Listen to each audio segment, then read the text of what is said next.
Ayon sa ulat, ang anak na babae ng Jian Group na napagpalit noon, si Jian Xiu, ay natagpuan na ang kanyang pamilya. Ang dalaga ni Jian na lumaki sa isang ordinaryong pamilya, sa wakas ay naibalik ang kanyang pagkakakilanlan at bumalik na sa kanyang mga magulang. Ngunit ang peke na dalaga na kumuha ng kanyang lugar, mananatili pa rin ba sa Jian? O babalik siya sa isang ordinaryong pamilya? Hindi pa alam ang balita. Boss Fu, ito ang mga dokumento ng aming kumpanya, Boss Fu.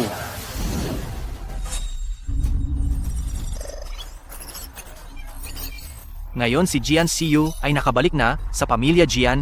Ibig sabihin, ito ang aming kapatid na babae sa dugo, si Fu Xiaobei. Kung gayon, dali na tayo. Sunduin na natin ang ating kapatid na babae. Sigurado ako na si Jian Xiu ay sinabi na sa kanya na wala tayong pera, ang ating sitwasyon. Tingnan lang natin kung gugustuhin pa niyang umuwi. Ano ang gagawin natin ngayon? Patuloy na tayong magtago ng ating pagkakakilanlan. Fu Xiaobei, pinalitan kita sa pamilya Fu at nagtiis ako ng halos 20 taon ng paghihirap. Pero ikaw, ginamit mo ang pagkakakilanlan ko at nagpakasasa sa lahat ng kayamanan at karangalan sa pamilya Jian. Ngayon, oras na para ibalik iyon. Umalis ka na! Dala mo ang iyong mga gamit. Umalis ka na at bumalik sa mga magulang mo sa dugo. Xiaobei, kunin mo na ang pera na ito. Kunin mo. Makakatulong ito kung sakaling kailanganin mo. Baliw ka ba? Bakit mo binibigyan ng pera ang isang dayuhan? Fu Xiaobei, dahil hindi ka naman namin tunay na anak, umalis ka na sa pamilya Jian ngayon, huwag ka nang mag-abalang bumalik pa. Kaya pala, kapag natagpuan na ang tunay na anak, madali lang sa inyo na itapon ako ng walang pag-aalinlangan. Aalis na ako ngayon at hinding-hindi na ako babalik pa. Fu Xiaobei, 20 taon na pagpapalitan ng buhay. Ngayon, oras mo na para bumalik at danasin ang mahirap na buhay. Kung nakabalik na ang bata, huwag na tayong magtago ng sekreto. Mas mabuting sabihin na natin sa kaniya ang totoong sitwasyon ng pamilya Fu. Huwag kang magmadali. Nakalimutan mo na ba si Jian Xiu? Sa tingin ko, mas mabuting huwag muna nating sabihin sa kaniya ang pamilya Fu. Ang pinakamayamang pamilya sa Beijing. Sige, iyan na ang gagawin natin.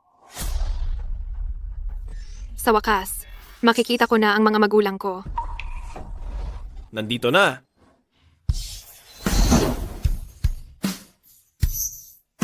Hello, ako si Xiaobei. Tanong ko lang, ito ba ang pamilya Fu? Ikaw si Xiaobei, ang kapatid ko. Ako si Fu Mingxi. Ako ang inampon ng mama at papa. May inampon pa pala? Mukhang hindi naman masamang tao ang pamilyang ito. Kapatid, pasok ka na. Xiaobei, Ma, Halika na, umupo ka. Xiaobei, welcome home. salamat Papa. Nakita mo na, ganito lang ang environment ng bahay namin. Kung hindi mo kaya, pwede ka pa rin bumalik. Huwag kang mag-alala. Pa, hindi ako isang mapagmataas na dalaga. At pagkatapos nito, ako ang maghahanap ng pera. Pabuhayin tayong 4. 6 tayo. 6 kaming miyembro ng pamilya.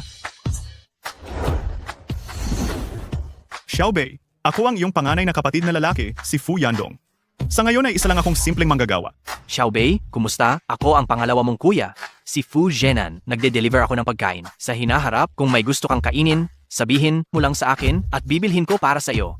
Ako ang pangatlo mong kuya. Nagkita na tayo kanina. Ay, oo nga pala. Sa kasalukuyan, naghahanap pa rin ako ng trabaho, kaya para akong walang trabaho. Magiging napakasaya ko kung 3 kuya ang magpoprotekta sa akin. Sobrang saya. Tama na. Huwag na kayong tumayo. Kumain na tayo. Tara na. kumain na tayo.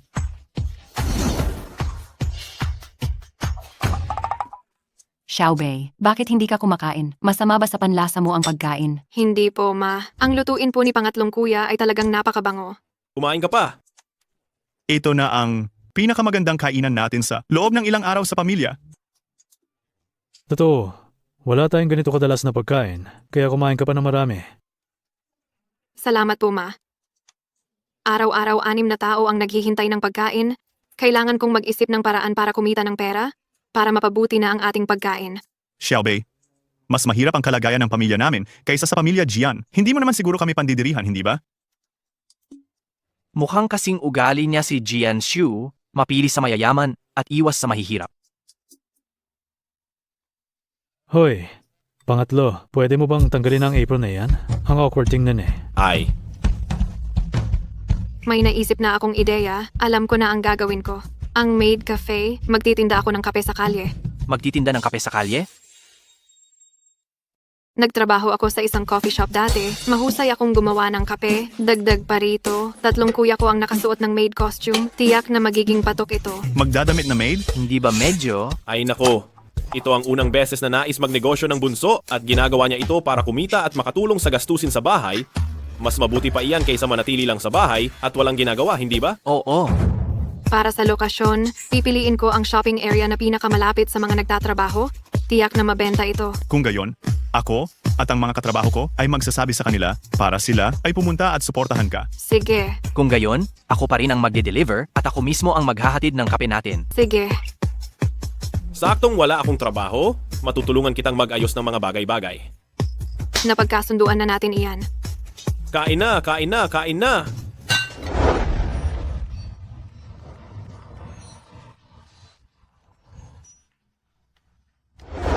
Boss Han, natagpuan na ang inyong tagapagligtas. Nasaan siya ngayon? Si Binibining Jian iyon. Siya ay mula sa pamilyang Jian, ang supplier sa Nancheng. Ihanda ang regalo? Bibisitahin natin ang pamilyang Jian bukas. Masusunod. Sa wakas, natagpuan na kita. Halika, maupo kayo, Boss Han. Boss Han, kung may kailangan kayo, pupunta na lang ako sa kumpanya ninyo. Bakit pa kayo nag-abalang personal na pumunta rito? Tito, ang pagpunta ko rito ngayon ay para kay Binibining Jian. Xiaoyu, kilala mo si Boss Han? Minsan ay nagligtas ng buhay ko si Binibining Jian. Ang pagpunta ko rito ngayon ay para mag-propose ng kasal sa inyo at hihingi ng kamay ni Binibining Jian. Ang Ginoong Han na ito ay tila napakabibilib. Talagang tama na bumalik ako sa pamilya Jian. Xiaoyu, kailan mo niligtas si Ginoong Han sa pamilya Fu ba? Papa, iyon ay mga pangyayari na noong nakaraan. Ang importante, nakita ako ni Kuya Chushuan, hindi ba? Ang pagliligtas ni Binibining Jian sa akin, talagang iniingatan ko iyon sa aking puso. At pati ang Binibining Jian, ang nunal sa iyong balikat, naaalala ko rin ng malinaw. Ang nunal sa balikat? Kahit ganoon pa man, itong seremonya ng engagement, hindi ba masyadong minamadali? Papa, hindi ito minamadali. Masaya akong gawin ito.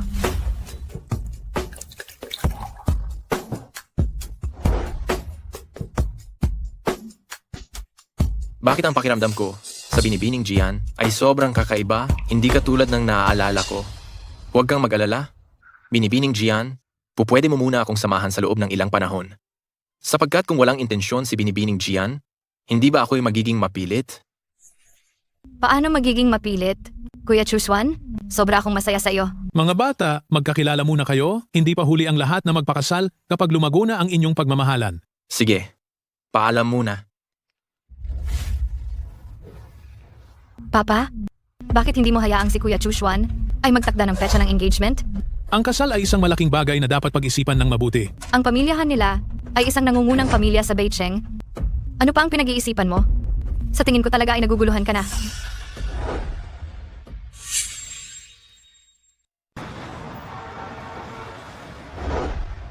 Sir Han, talagang masaya ako para sa inyo. Pagkatapos ng napakaraming taong paghihintay, sa wakas ay natagpuan mo na ang inyong tagapagligtas at sa wakas ay sumikat na ang araw sa inyo. Tigilan mo na ang kadaldalan, magmaneho ka na.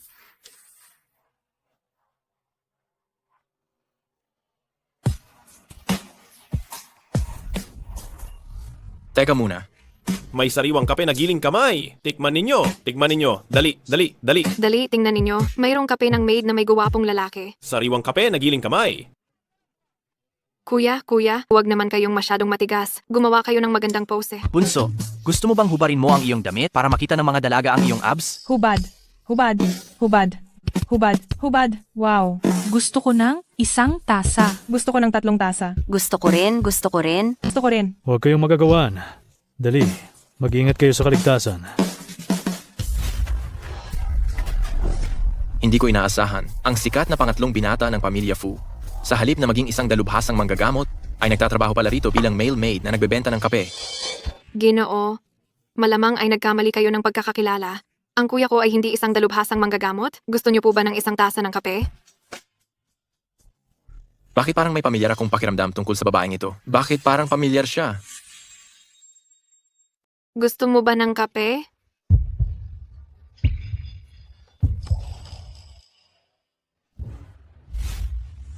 Second Young Master Han, bakit ka nandito sa ganitong lugar? Huwag mong sabihin na simpleng uminom ka lang ng kape? Huwag mo ring sabihin sa akin na simple ka lang nagbebenta ng kape. Kuya, ito na ang latte mo. Salamat kuya! Gumawa ako ng Amerikano para sa iyo. Amerikano lang talaga ang iniinom ko. Salamat. Kuya, kilala mo ba itong Ginoo? Sabi niya kanina, ikaw daw ay isang divine doctor. Ano ang ibig sabihin yan? Ay, hindi ko kilala. Nagkamali lang siya sa pagkakakilala. Hindi kilala, ha? Naalala ko na? Naalala ko na? Siya? Siya ang pinagkakautangan ko. Pinagkakautangan niya? Magkano ang utang ni kuya? Ako na ang magbabayad ng utang niya. Sandali lang, hintayin mo ako. Kukunin ko lang. O, hindi ba ito ang peking dalaga ng GN family? Ang mahirap na dalaga ng Fu family?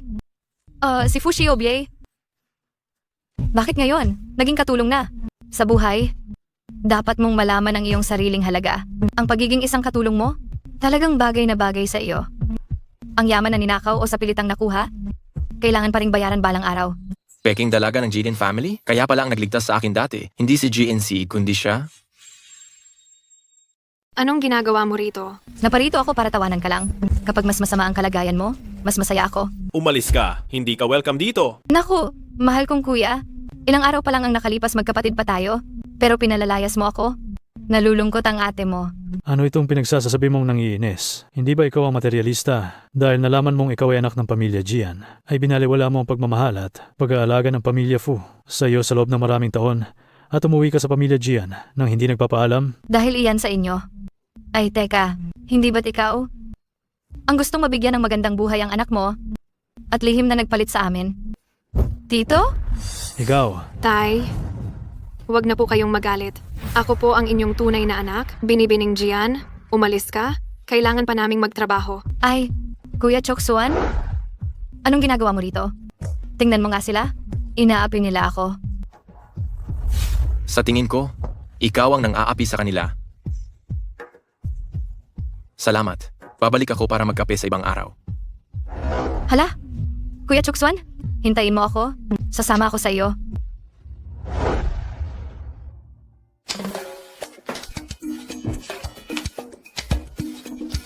Aray! Ang saya-saya mo magbilang ng pera, ah. Kuya, hindi ko inasahan na malaki ang kikitain natin ngayon. Mayroong 1,000 piso. Kung makakakita tayo ng 1,000 piso araw-araw, malapit na, makakapagbukas na tayo ng isang maliit na coffee shop. Kapatid, ano mang gusto mong gawin? Palagi ka naming susuportahan. Noong huli kong tingnan ang dalaga ng pamilya Jian, may nakaligtaan ba tayong impormasyon? Wala po, totoo pong ang dalaga ng pamilya Jian ang nagligtas sa inyo. Tingnan mo ang kapatid ni Fu Mingxi. Ibigay mo sa akin ang lahat ng dokumento pagkalipas ng 2 oras. Opo.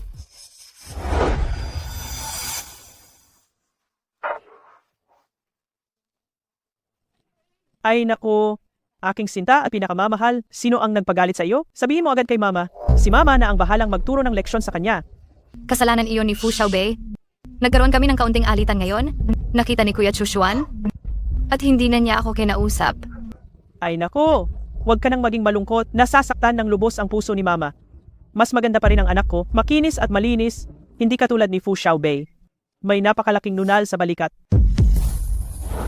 Ang utang na loob sa pagligtas ng buhay ng dalaga ng Jian, lagi ko iyong tatandaan.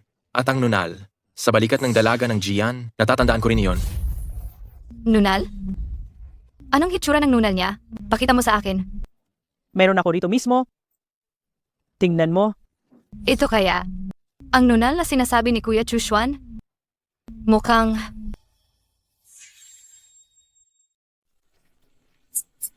Boss Han, nalaman ko na Bilisan mo, sabihin mo.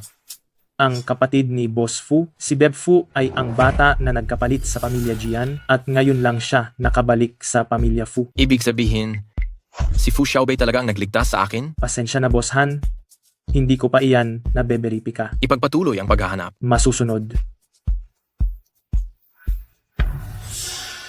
Gusto kong makita kung may nunal ba siya sa balikat. Ginoong Han, Amerikano pa rin po ba ngayon? Oo, Pumunta ka na po roon at hintayin ako. Ginoong Han, handa na po ang kape ninyo. Ingat.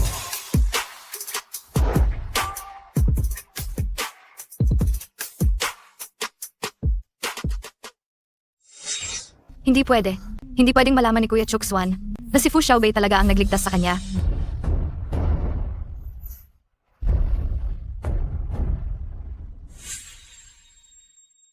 Ay, Xiaobei.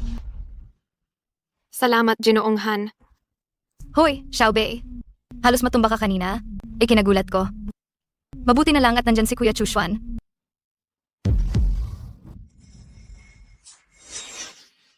Dapat talagang parehong-pareho ito sa birthmark na iyon. Kung hindi, alam mo ang kahihinatnan. Opo, opo. Huwag kang mag-alala. Fu Xiaobei, inago mo na sa akin ang 20 taon ng karangalan at kayamanan. Ngayon, huwag mong subukang agawin din sa akin ang lalaki. Ang posisyon ng Ginang Han ay dapat maging akin. Ikaw nga. Sa wakas, natagpuan din kita. Huwag kang tumingin, Kuya Chushwan. Napakapangit ng birthmark na iyan. Kaya pala si Jian Xiu talaga ang nagligtas sa akin. Pinagdudahan ko pa siya. Paano siya nagkaroon ng birthmark na katulad ng sa akin? Bakit ka nandito? Ginoong Han, halos nabayaran ko na lahat ng utang ko sa iyo. Bakit ka pa bumalik dito? Sa tingin ko lang, masarap magtimpla ng kape ang kapatid mo. Gusto ko lang ulit uminom. Kuya, bakit ka nandito? Xiaobei, pagod ka ba ngayon? Hindi po, kuya. Itong si Fu Mingxi. Dati ay halos hindi ako pinapansin. Ngayon naging sobrang bait niya kay Fu Xiaobei. Hindi ba't sinabi ko na sa'yo na hindi ka welcome dito? Naglakas loob ka pa rin bumalik dito? Hindi ka ba natatakot sa akin o sa panganay na kuya? Kuya, magkapatid naman tayo sa lahat ng mga taon na ito. Kailangan mo ba talagang maging ganito katigas? Naalala mo na magkapatid tayo ngayon? Kuya, alam kong nasaktan ko kayo noon sa mga ginawa ko. Pero wala akong magawa. Kaya naisip kong bumalik para kamustahin kayo. Nagpapasalamat ako sa kabaitan mo, binibining Gian. Pero payo ko sa iyo, layuan mo ang kapatid ko mula ngayon. Kung dahil sa iyo ay may masamang mangyari sa kanya, gagantihan kita. Kuya, magkapatid tayo sa loob ng maraming taon. Ilang araw mo palang kilala si Fu Xiaobei, pero sobrang bait mo na sa kanya. Dahil iba si Xiaobei sa iyo. Hindi siya materialistiko at talagang para sa pamilya namin siya. Karapat dapat siyang mahalin. Kuya, ito ang dapat kong gawin. Mag-aanak tayo, di ba? Kayo? Ngayong nandito si Kuya Chushwan, hindi pa ako pwedeng makipag-away sa pamilyang Fu. Kuya pangatlo, sana maintindihan mo ako. Siyempre, ang pamilyang Jian pa rin ang aking tunay na magulang. Ayokong masaktan ang damdamin nila, pero hindi ko inaasahan na sa halip ay nasaktan ko ang damdamin ni nanay at tatay. At pati na rin ang mga kapatid ko. Ganito, mayroon akong 5 milyong piso sa card na ito. Ito ang pambayad ko na bigay ni tatay. Ibibigay ko ito sa inyo ngayon. Bilang kabayaran na lang sa inyo. Kunin mo ang pera mo at umalis ka. Di namin kailangan yan. Kung sa tingin mo kulang pa ang halagang ito, mayroon pa akong isang komersyal na ari-arian mismo sa sentro ng lungsod. Pwede kayong pumunta doon at magtayo ng isang coffee shop. Ate Xiao Yu, kailan ka pa naging ganito kagalante? Tunay ngang mapagbigay si Ginang Jian. Kuya Chushwan, dapat ko talagang gawin ito. Ay, Ate Xiao Yu, ikaw talaga ang tumutulong sa amin sa matinding oras ng kagipitan. Paano mo nalaman na itong maliit kong stall ay araw-araw na inaarawan at talagang inuulan? Talagang nagdulot ito sa akin ng napakaraming paghihirap. Sa pera na ito at doon sa ari-arian, makakapagtayo na ako ng coffee shop. Maraming salamat talaga, Ate Xiao Yu. Nasaan na ang titulo ng lupa? Sinasabi ko sa iyo ngayong, Fu Xiaobei, huwag kang masyadong abusado. Si Ginang Jian ay may mabuting puso, naniniwala akong lubos. Tiyak na hindi siya magsisinungaling. Bakit naman? Papasabihan ko na lang ang katiwala maya-maya na ipadala ang titulo ng lupa rito sa inyo. Mabuti, kung ganoon, maghihintay lang kami dito sa'yo. Fu Xiaobei, humanda ka sa akin. May napulot akong pera ngayon. Tingnan ko lang. Kumusta po? Ito po ang title ng lupa na ipinadala ni Miss Gian. Pakitanggap po. Salamat po. Ito ang titulo ng lupa na ipinadala ni Jian Xiu. Titulo ng lupa? Nako, si Jian Xiu pumunta sa coffee stand ngayon para lang mapabilib si Brother Chushwan. At magpakitang tao, pinapakita niya kung gaano siya kageneros. Ibinibigay niya sa atin ang titulo ng real estate. Nagbigay pa nga siya sa atin ng 500,000 piso. Si Xiu na ito, siya mismo ang nagbigay ng problema sa sarili niya. Bakit natin tatanggihan ang libreng perang ito? Inaantok na ako. Magpapahinga na muna ako. Kailangan ko pang magbenta bukas. Sige na, Sige na. Si Xiaobei, napakarami niyang ginawa nitong mga nakaraang araw. Masakit talaga sa puso ko. Kasalanan mo. Hindi ba't ikaw at si Mama ang nagbigay ng masamang ideya? Pag-iimbestiga pa ba? Sa loob ng ilang araw ay kaarawan na niya. Ibibigay ko ang birthday party. Sasabihin ko sa kanya ang tungkol sa kanyang pagkakakilanlan bilang anak na babae ng pinakamayamang tao. Dapat matagal na iyan ginawa.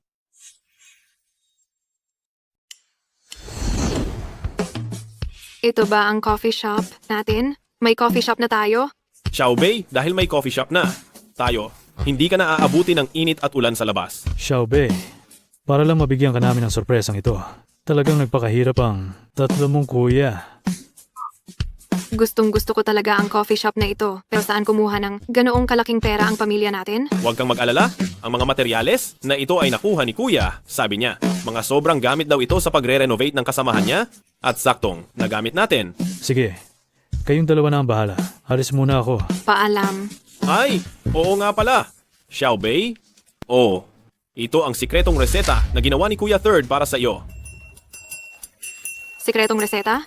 Anong sikretong reseta? Ito ang fat-reducing coffee na ginawa ni Kuya. Third para sa iyo. Fat-reducing coffee? Pero hindi ba ito magkakaroon ng side effects? Huwag kang mag-alala, tandaan mo yan. Walang side effect ito maliban sa pagpapapayat. Sige.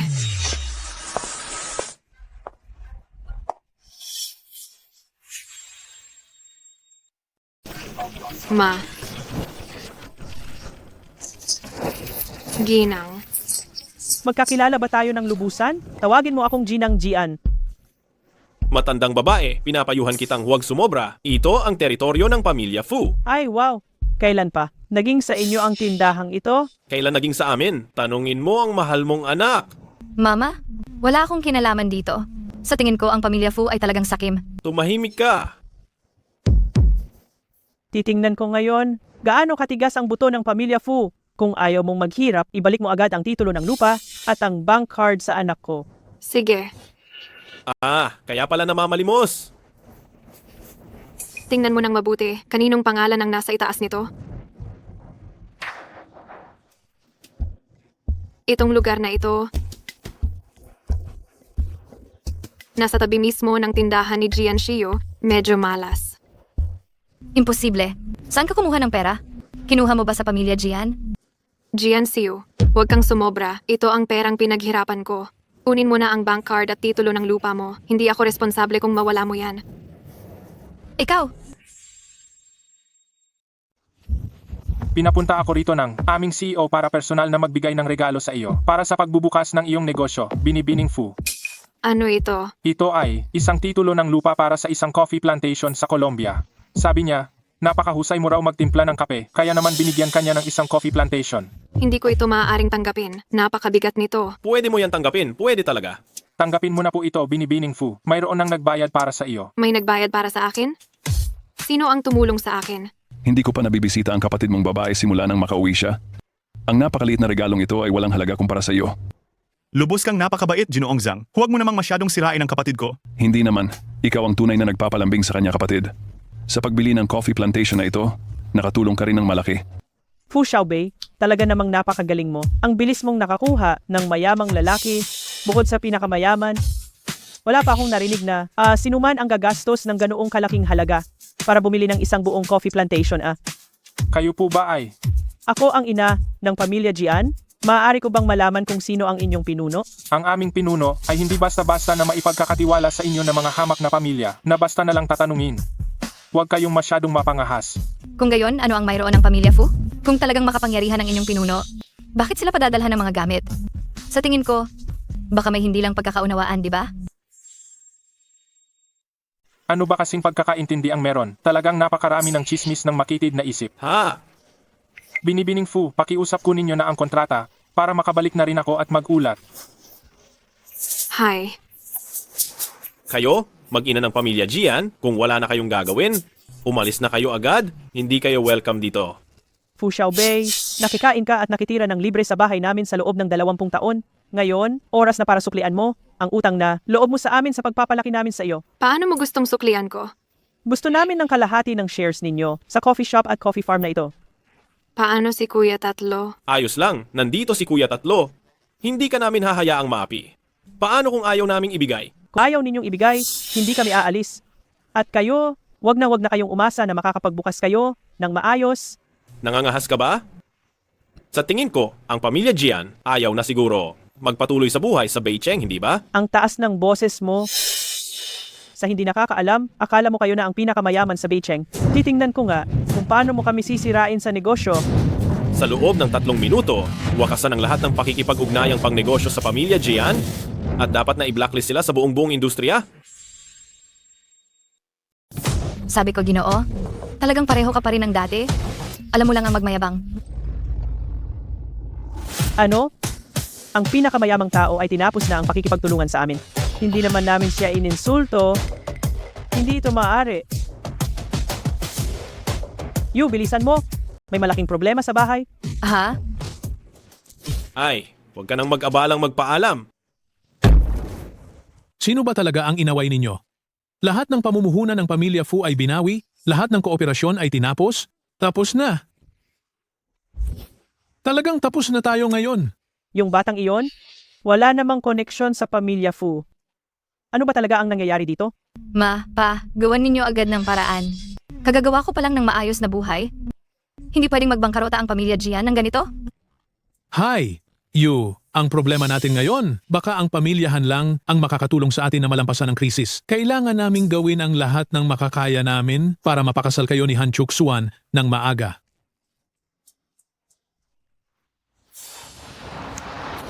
Papasukin mo ako? Gusto kong hanapin ang presidente ninyo. Wala po kayong appointment, hindi po kayo pwedeng pumasok. Alam mo ba kung sino ako? Ako ang fiancé ng presidente ninyo. Fiancé? Ngayong panahon, masyado ng marami ang nagsasabing sila ang fiancé ng presidente namin. Sino ka ba para magyabang? Ikaw. Ay, Binibining Gian. Hinihintay mo ba si Presidente Han?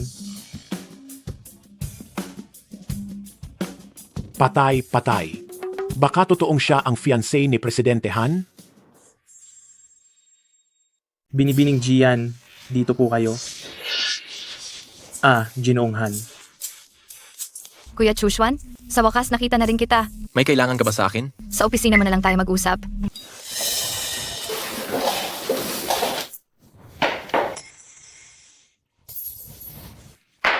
Ano ang ginagawa mo? Kuya Chushuan, kailan mo ako pakakasalan? Gusto kong bigyan ka ng isang engagement ceremony na hindi mo malilimutan. Hindi tayo dapat magmadali. Kuya Chushuan, ayaw mo ba akong pakasalan? Huwag mong kalimutan, iniligtas kita noong bata pa tayo. Hindi ko talaga iyan malilimutan. Gusto ko lang, natatakot lang ako, na baka isipin mong masyadong minadali itong lahat. Hindi, Kuya Chushuan. Gusto ko nang magpakasal sa iyo sa lalong madaling panahon, ngayon na. Bakit nagmamadali si Binibining Gian na magpakasal? Mayroon ba siyang sadyang itinatago? Kung gayon, pagkatapos ng iyong ika-20 kaarawan, mamimili tayo ng araw. Sige, susundin ko ang lahat ng sinabi mo. Binibining Gian, sa totoo lang, simula nang makita ka, madalas nang umiti si Ginoong Han. Kailangan mo ring, Ginoong Jiang, tulungan mo akong kausapin si Kuya Chushuan para maging maayos ang lahat. Aba, syempre, napakabait ni Binibining Gian, hindi na kailangan pang sabihin, alam kong talagang gusto ka ni Ginoong Han. Pero pakiramdam ko ay palagi siyang walang emosyon sa akin. Hindi pa kasi nagkakaroon ng karelasyon si Ginoong Han, wala siyang karanasan. Huwag kang mag-alala, tutulungan kitang ligawan siya. Maraming salamat, Ginoong Jiang. Kapag naging ginanghan na ako, tiyak na hindi ka na mawawala ng biyaya. Sasabihin ko sa iyo ang totoo at totoo lang. Dati, nagduda rin siya na ang nagligtas sa kanya ay ang panganay na anak na babae na bumalik sa pamilyang Fu. Pero sa huli, pinili pa rin niya si Binibining Gian. Ibig sabihin, mahal na mahal ka niya. Fu Xiaobei, talagang sumusunod ka pa rin sa akin. Humanda ka sa akin.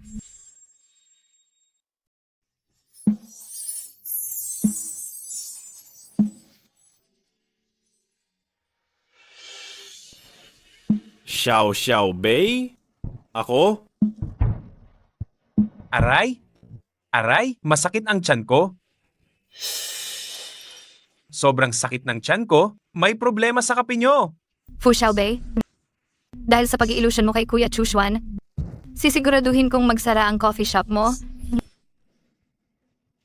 Alam mo na ang gagawin mo, di ba? Alam ko, huwag kang mag-alala. Hindi na magtatagal ang coffee shop niya. Aasahan ko yan.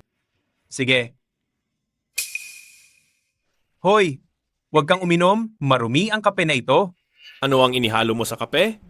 Anong inihalo ko? Kayo ang may inihalo, hindi ba? Sinira niyo ako. Sange, tulungan mo akong tingnan ang CCTV. Okay? Huwag na kayong tumingin sa CCTV, ipapulis ko kayo. Ayun, anong sitwasyon yan? Sabi ko na, Fu Xiaobei, para lang makabenta ka ng kape, talagang handa kang gawin ang lahat? Nilagyan mo ng gamot ang kape ng customer.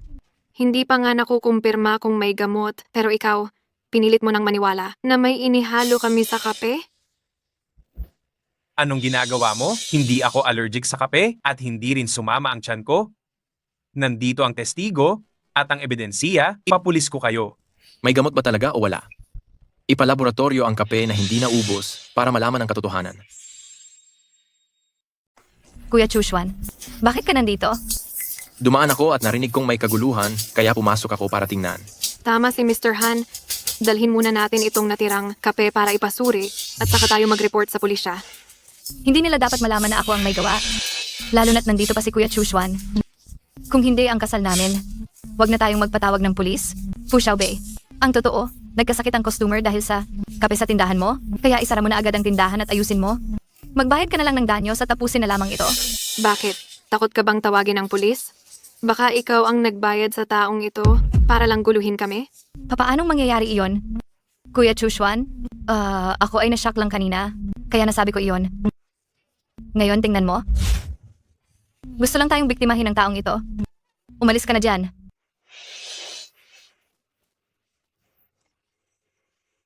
Ate Xiaoyu, ang bilis mo namang magbago ng mukha. Kanina naniniwala ka ng husto na may kung anong inihalo sa kape ko. Ngayon nag-iba na ang isip mo. Bukod pa rito, umalis siya dahil sinabi mo, masyado siyang masunurin. Huwag mo akong siraan. Wala akong kinalaman dito. Alam kong ikaw yan. Hindi ka welcome dito. Umalis ka na agad. Mabuti at naayos na ang problema. Tara na. Sige, aalis na ako. Fu Xiaobei, nangahas kang ipahiya ako sa harap ni Kuya Chushwan. Humanda ka.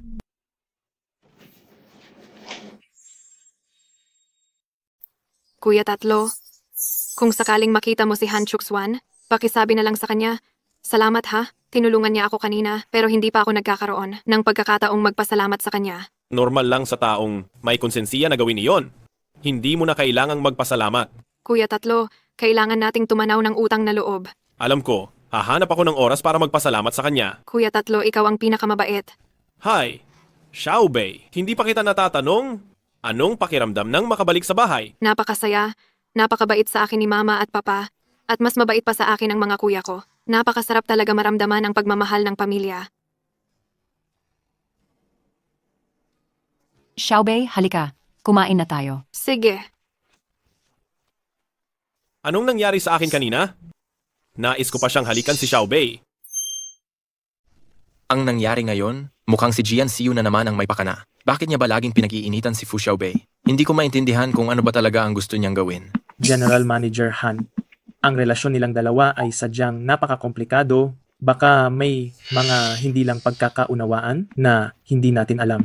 Kahit na may pareho siyang nunal sa balikat, parang napakaiba niya ngayon. Teka, nakita rin ni Manager Ma ang batang babae na nagligtas sa akin noon.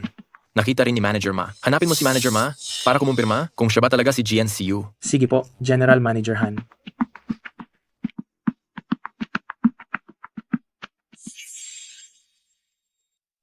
Si Xiu, nabanggit ba ng pangalawang binata ng pamilyahan kung kailan kayo magpapakasal? Tama, magpakasal na kayo agad. Sabi ni Kuya Chushwan, pagkatapos ng birthday ko, tsaka pa lang namin isa sa isip ang kasalan. CCU, dapat ayusin mo talaga ang pakikisama mo kay Han Chuxwan. Ang pamilya Jian ay aasa sa iyo para umangat sa buhay. Sinabi sa akin ni Asistenteng Zhang na pupunta si Kuya Chushwan sa Guofan Hotel bukas para sa isang party. Pupuntahan ko siya bukas para ipahayag na niya ang aming relasyon agad-agad. Sibe, kaarawan mo na bukas. Naganda kami sa Gofan Grand Hotel para ipagdiwang ang kaarawan mo. Sa Guofan Grand Hotel?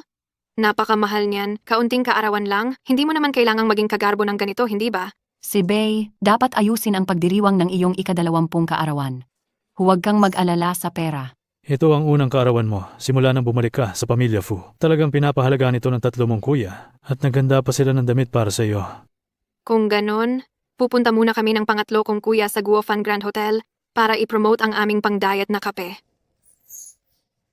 Haha, sige. Sundin mo ang lahat ng gusto mo. Basta, masaya ang mahal kong anak.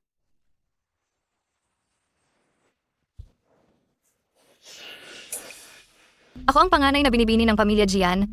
Ang mapapangasawa ng CEO ng Han Group na si Han Chukswan. Anong karapatan mo para pigilan mo ako? Ito ang birthday party ng dalaga ng pamilya Fu. Walang makakapasok nang walang imbitasyon.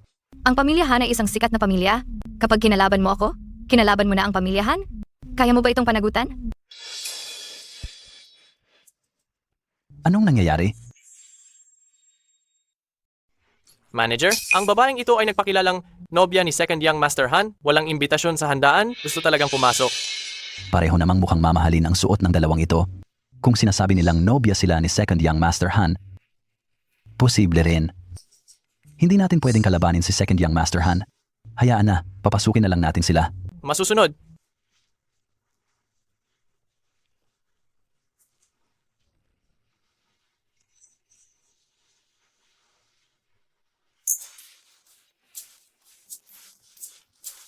Bakit hindi pa dumarating si third brother? Si Fu Xiaobei? Bakit siya nandito? At nakasuot pa ng ganyan? Baka naman gusto niyang akitin si Kuya Chushwan? Ay, hindi ba ikaw si Sister Xiaobei? Bakit? Nagsara na ba ang coffee shop mo? At nagde-deliver ka ng kape sa isang high-end na banquet hall? Sa tingin ko, gusto mo lang mang-akit ng mayaman, di ba? Wala akong itatago sa iyo. Ang tinatawag mong high-end na banquet ay birthday party ko. Ma, kailangan nating mag-isip ng paraan para mapalabas agad si Fu Xiaobei. Kung hindi at inagaw niya si Kuya Chushwan, paano na? Ang birthday party mo, tingnan mo ng mabuti. Ito ay birthday party ng anak ng pinakamayamang tao. Anak ng pinakamayaman? Wala namang sinabi si third brother. Anak ng pinakamayaman? Mas mabuting magpakita ka ng respeto, umalis ka na agad para hindi ka na kailangang palayasin pa ng mga gwardiya. Kayo siguro ang dapat umalis, hindi ba? Ay, hindi ba ito ang aking third brother na walang ginagawa araw-araw? Bakit? Namamalimos ka ba? Paano kayo nakapasok? Sa pagkakaalam ko, hindi kami nagpadala ng imbitasyon sa inyong pamilyang Jian, hindi ba? Pagpadalhan kami ng imbitasyon? Ano ba kayo? Talagang nagpapanggap kayong labis. Tingnan mo, hindi ba kamukha ng ang ikatlong binata ng pamilya Fu ang taong iyon? Balita ko na, ang pamilya Fu ay tahimik na kumikilos at ang 3 anak ng pamilya Fu ay sinanay na magsikap sa lipunan mula pa noong bata. Ang pinakamaswerte ay ang binibini ng pamilya Fu. Hindi na kailangang dumaan sa pagsasanay sa lipunan, kundi magmana na lang ng ari-arian. At mayroon pa siyang 3 kuya na nagmamahal sa kanya. Anong pinagsasabi ninyong walang kapararakan? Masyadong mukhang mahirap ang dalawang iyan. Paano magiging anak sila ng pinakamayamang pamilya? Matagal na ako sa pamilya Fu, pero hindi ko kailanman narinig na ang pamilya Fu ay pinakamayaman. Bakit mo pa sila sasayangin ng salita? Tawagin mo ang 2 gwardiya at palayasin sila. Tama. Bilisan ninyo at tawagin ang gwardiya para itaboy ang 2 iyan. Kundi, kapag dumating ang totoong pinakamayaman at matuklasan nilang nagpanggap ang 2 ito, paano kung magalit sila sa lahat? Si Fu Xiaobei, hindi pa man nagtatagal sa pamilya Fu, ay natuto na agad manggansyo at mangdaya. Ang galing mo talaga.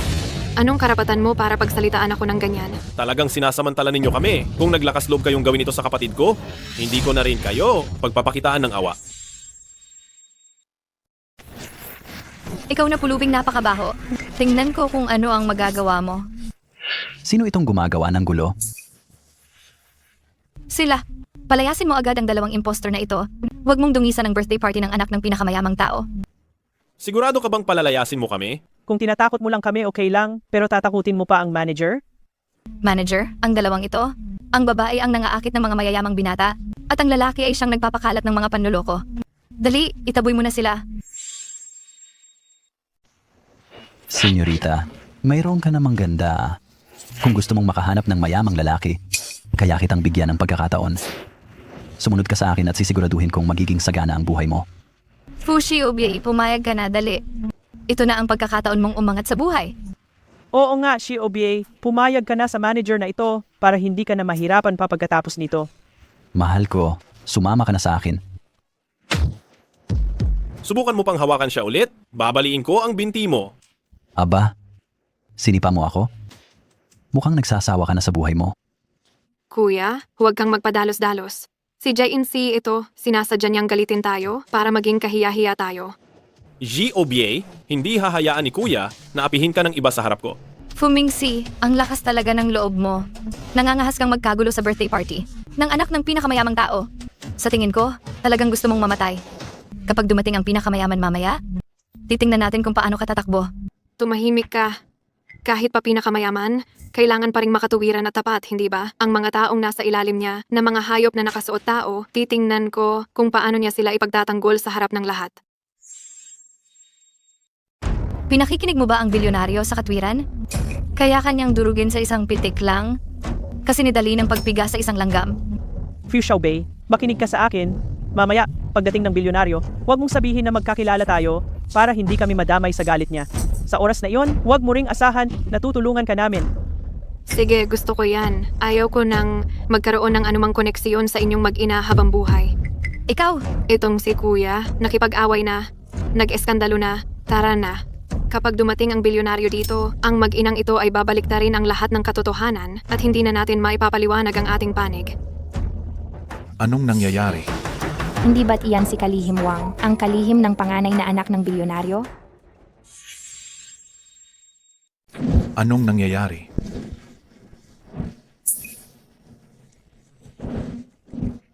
Kalihim Wang, bakit po kayo nandito? Malakas ang ingay dito sa inyo, kaya titingnan ko kung anong problema. Ay nako, wala naman po. May 2 daga lang po na nakapasok.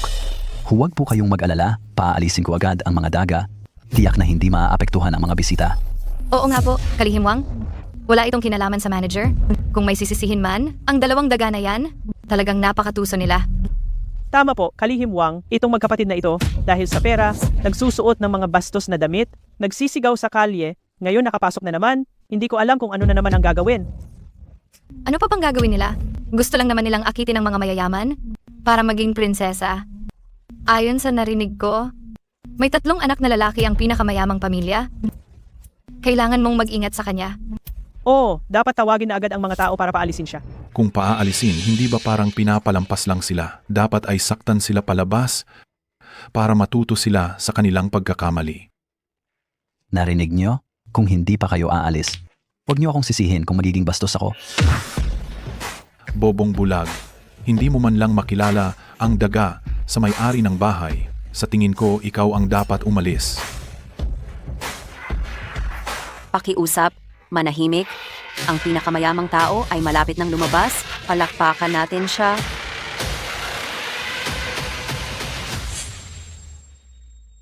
Tumahimik na muna.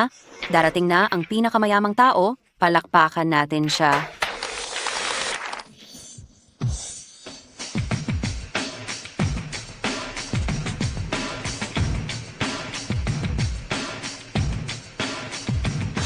Siya ba talaga ang pinakamayamang tao? Maligayang pagdating sa inyong lahat para saksihan ang araw ni Fu at ang araw ng aming pamilya na pinakamakahulugan. Alam nyo, ang handaan ngayon ay inihanda para sa kaarawan ng aking anak na babae. Ngunit ang mas mahalaga ay para salubungin ang kanyang pagbabalik. Ito ang aking minamahal na anak, si Fu Xiaobei. Xiaobei, halika na. Huwag matakot, Kuya Tatlo, sasamahan kitang umakyat. Inaanunsyo ko, lahat ng ari-arian ng pamilya Fu ay mapupunta sa aking kapatid na si Fu Xiaobei. Mula ngayon, sinumangmang api sa aming maliit na prinsesa ng pamilya Fu ay makikipag-away sa buong pamilya Fu. Ako ang magiging pinakamatapat na kabalyero ni Xiaobei. Kuya Tatlo, hindi kaya nananaginip lang ako? Xiaobei. Hindi ito panaginip. Lahat ng ito ay totoo. Kung hindi ka talaga naniniwala, kurutin mo ako. Nangangahulugan iyan. Talaga bang mayaman ang pamilya namin? Oo. Diyos ko, ito ay isang bagay na hindi ko man lang pinangarap. Imposible. Nagsasabuatan kayo at nagdudula, hindi ba? Halos 20 taon akong nanirahan sa pamilya Fu. Bakit di ko alam na ang pamilya Fu ang pinakamayamang pamilya? Dahil sa pagiging mapili mo sa mayaman at mahirap, ang pamilya Fu ay may sinaunang tuntunin na subukin ang mga kaapu-apuhan na wala pang 20 taong gulang. Hindi mo na ipasa ang pagsubok ni nanay at tatay. Kalokohan. Anong klaseng pagsubok? Nagsabuatan lang kayo para lokohin ako? Tapos ngayon, binabaliktad ninyo na? Ako ang may problema. hindi ka pinabayaan ng pamilya Fu.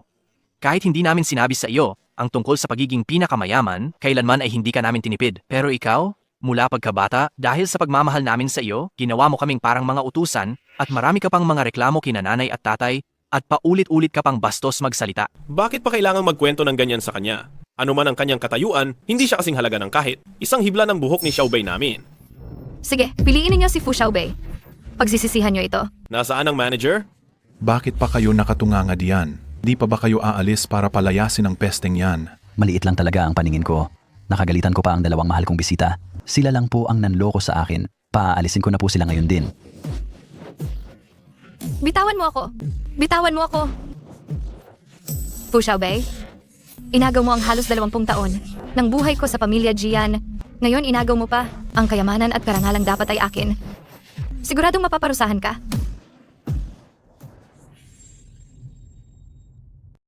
Xiaobei, hindi mo naman siguro kami masisisi ng nanay mo dahil sa panuloko namin sa'yo, di ba? Hindi ba ito ang tradisyon ng pamilya Fu? Sa totoo lang, mayaman ka man o galing lang sa isang ordinaryong pamilya, basta totoo ang pagmamahal ninyo sa akin, sapat na yon. Mabuti. Xiaobei, ito ang lahat ng property na hawak ko. Kung ayaw mong magtrabaho, pwede kang manatiling may-ari ng lahat ng iyan at magpahinga na lang sa bahay. Hindi, kuya. Napakamahalaga nito. Kunin mo na lang ulit. At saka, Xiaobei, ito ay hindi lang isang relo, isa rin itong microcomputer. Oh, para sa'yo. Salamat, kuya. Ay, huwag ka nang mahiya sa akin, kunin mo na. Ako ang nag-imbento nitong tableta. Kayang-kaya nitong gamutin ang lahat ng klaseng lason. Pero sana, hindi mo na kailanganin. Xiaobei, itong jade pendant, ito ay ang kayamanan ng pamilya Fu na ipinasa na sa bawat henerasyon. Ibibigay ko ito sa iyo. Salamat, mama. Aalagaan ko ito ng mabuti.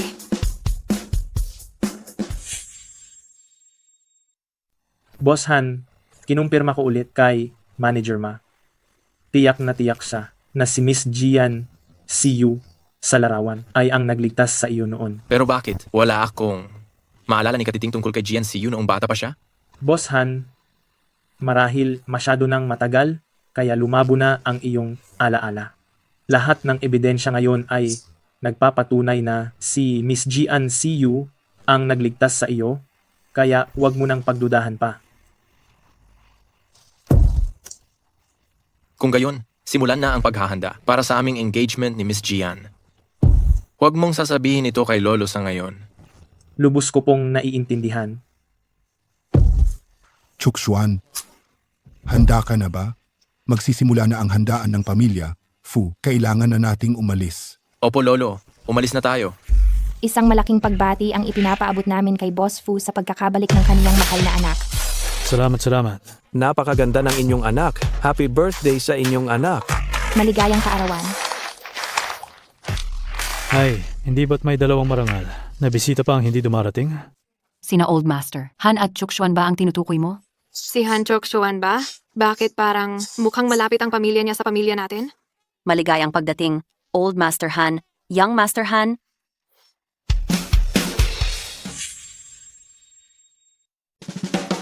Humihingi ako ng paumanhin. Ako itong matanda, mahina na ang mga binti, kaya nahuli na naman ako. Lolo Han, malaking karangalan na nakadalo ka. Magandang gabi po, Tio Fu, Tia Fu. Nabalitaan ko na, natagpuan na ni Jifu ang kanyang biological na anak. Siya ba itong dalagita? Magandang gabi po, Lolo Han. Isa kang napakabuting bata. Sana lang ay mapakasalan ka ng aming si Chu Xuan para maging manugang kong babae. Lolo, huwag ka na pong magbiro. Kunwari ka pang disente, bata ka. Nabalitaan ko na si Chushuan at si Xiaobei ay matagal nang magkakilala. Natulungan pa niya si Xiaobei. Wala po iyon. Huwag na po kayong mag-alala, Tia Fu. Sige na, sige na. Kayong mga kabataan, magsaya na kayo. May pag-uusapan pa kami ni Lolo Han. Binibining Fu, maligayang kaarawan. Ito ang regalo ko para sa iyo. Salamat. Hindi pa ba alam ni Jihan? Kanina, yung mag-ina sa pamilya Jian ay talagang ikaw ang pinuntahan. Pasensya na, hindi ko sila pinayagang lumapit. Nakaistorbo ba sila sa inyo? Hindi, nasanay na kami. Mukhang talaga namang maganda ang relasyon ni Jihan at ng pamilya Jian dahil humihingi ka pa ng tawad para sa kanila. Tumigil ka na nga. Bisita pa rin si Jihan. Oo nga. Kami lang ni Xiaobei ang pamilya, Itong mga ibang tao ay wag nang umarte na parang malapit sila. Kuya, tama na muna.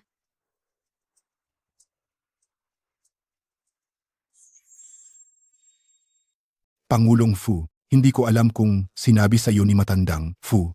Noong nabubuhay pa siya, ngunit nagkasundo kami ng pamilya Han na mag-arranged marriage para sa dalawang bata, sina Xiao Bei at Xiao Xuan. Mahigpit ang tradisyon ng pamilya Fu, kaya hindi ko pa itong nababanggit ito. Sinabi nga ng aking ama ang tungkol sa kasal ng pamilya Fu at pamilya Han. Pero ngayon, hindi natin alam kung ano ang nasa isip ng mga kabataan. Kung magkakagusto ang dalawang bata sa isa't isa, tiyak na wala kaming tutol. Mayroon akong magandang ideya. Ganito ang naisip ko. Papupuntahin natin si Xiao Bei sa Han Group para matuto kay Chu Xuan para magka-developan ang dalawa. Sige, susundin namin ang payo ni Lolo Han.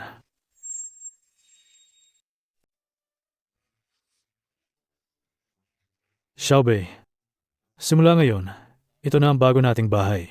Naayos na rin ang iyong kwarto. Umakyat ka, tingnan mamaya. Parang panaginip ang lahat ng ito. Xiao Bei, hindi ka na namin hahayaang maghirap pa. Ay, tama. Dahil nandito kayong lahat ngayon, may pag-uusapan tayo. Plano kong ipa-asistente si Xiao Bei kay Han Chok-Suan sa loob ng ilang panahon para matuto siya kung paano pamahalaan ng kumpanya at kung paano makipagnegosasyon. Ano? Ipa-asistente mo si Xiao Bei kay Han Chuk-Suan? Nalugi na ba ang pamilya natin? Hindi ako sumasang-ayon dito. Bakit kayo nagmamadali? Maging assistant ni Han Chok-Suan? Pwede naman. Pero bakit hindi na? Anlang ako sumama kina kuya para matuto? Oo nga. Wala na kayong ginawa kundi mahalin siya. Wag na siyang mag-aral. Tutal hindi naman tayo umaasa kay Xiao Bei para kumita.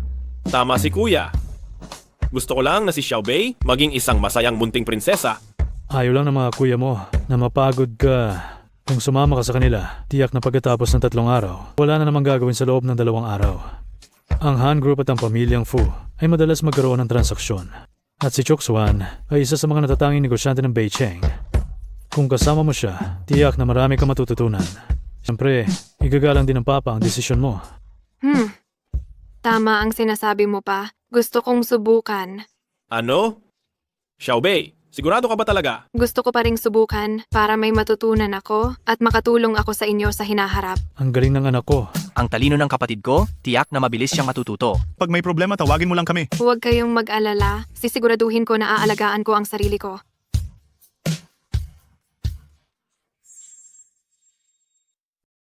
Mayroon akong gusto kong ipagbilin sa iyo. Sa mga araw na ito, si Xiao Bei ay magsisimulang magtrabaho sa Han Group. Sa simula, itinalaga siya bilang iyong assistant. Si Fu Xiao Bei? Oo. Pumapayag ang mga taga-Fu. Nagawin ko siyang assistant? Hindi sila pumapayag, ngunit magkaibigan ang ating dalawang pamilya sa loob ng maraming henerasyon at ang pamilya Fu ay nagpadala ng kanilang anak dito upang matuto. Kailangan mo siyang tratuhin ng seryoso. Huwag kang mag-alala, Lolo. Alam ko ang gagawin ko. Teka, ang pamilya Fu ay laging pribado kaya ang pagkakakilanlan ni Xiao Bei bilang anak ng pinakamayamang tao ay dapat na panatilihing mahigpit na kumpidensyal. Naiintindihan ko, Lolo. Kuya Mingsi, bakit gising ka pa? Hindi ka rin ba natutulog? Uminom ka ng gatas. Makakatulong iyan sa iyong pagtulog. Salamat, kuya.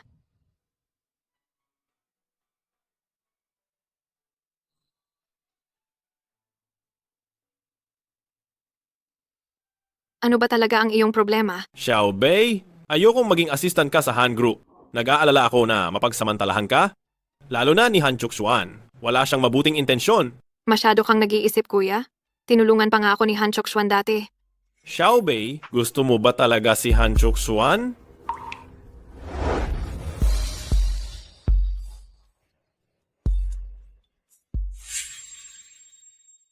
Kailangan ko pang gumising ng maaga para pumasok bukas, kaya matutulog na ako. Kung magkakagusto si Xiao Bei kay Han Chok-Suan, ibig sabihin ba nito wala na akong pag-asa? Aray! Anong ginagawa mo? Ma, sinabi ni Assistant Zhang, pinapunta ni Chok-Suan si Fu Xiaobei sa Han Corporation para magtrabaho. Sino siya para gawin yon?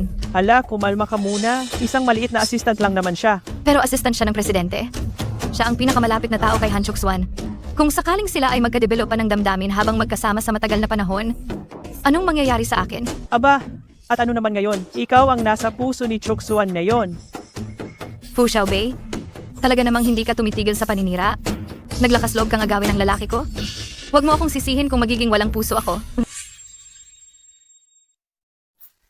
Alistanteng Zhang, mag-i-start na bang magtrabaho si Fu Xiaobei ngayon? Inilagay siya ni Jihan sa opisina ng CEO bilang assistant. Lintik ka, Fu Xiaobei? Huwag mong subukan na akitin ang aking kuya Chushuan. Alistanteng Zhang, ang pagpunta ni Fu Xiaobei doon ay gusto lamang guluhin ang relasyon namin ni Chushuan. Pigilan mo siya. Ako na ang pupunta maya-maya. Ako na ang bahala. Binibining Jian, ikaw ang magiging may bahay ng pamilyang Han, kaya susundin ko ang iyong utos.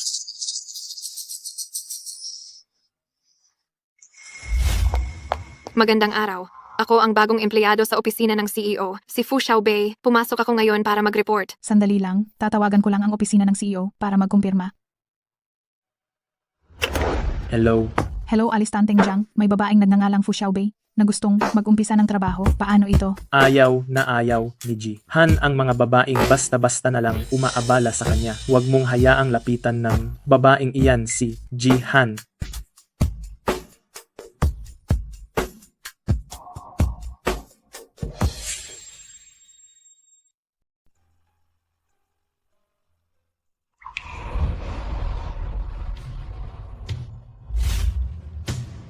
Maaari ko po bang malaman kung kailan ako makakapag-umpisa? Wala kang tiyaga, ngunit gusto mo pang makapasok sa Han Corporation. Xiaobei, napagod ka ba sa unang araw mo sa trabaho? Sabay tayong kumain ng tanghalian, sisiguraduhin kong masisiyahan ka, kapatid. Huwag na po, kuya. Wala ka ba talagang makitang signal? Kahit ang isang mabuting aso ay hindi humaharang sa daan? Nakatayo ka dyan sa harap ng desk? Paano ako makakapagtrabaho? Xiaobei, hintayin mo si kuya. Pupunta ako dyan agad. Han Choksuan, bumaba ka rito. Ganyan ba talaga ang ginagawa ng inyong Han Group sa Xiaobei namin? Gandang araw, sir. Pakita niyo po ang inyong visitor's pass. Visitor's pass? Ako, si Fu Mingxi. Kailangan ko ng visitor's pass para makapunta kahit saan. Subukan mo siyang hawakan ulit. Kuya, tama na. Bebe Fujifu, humihingi kami ng lubos na paumanhin. Pinapatawag na po kayo ng aming CEO Han.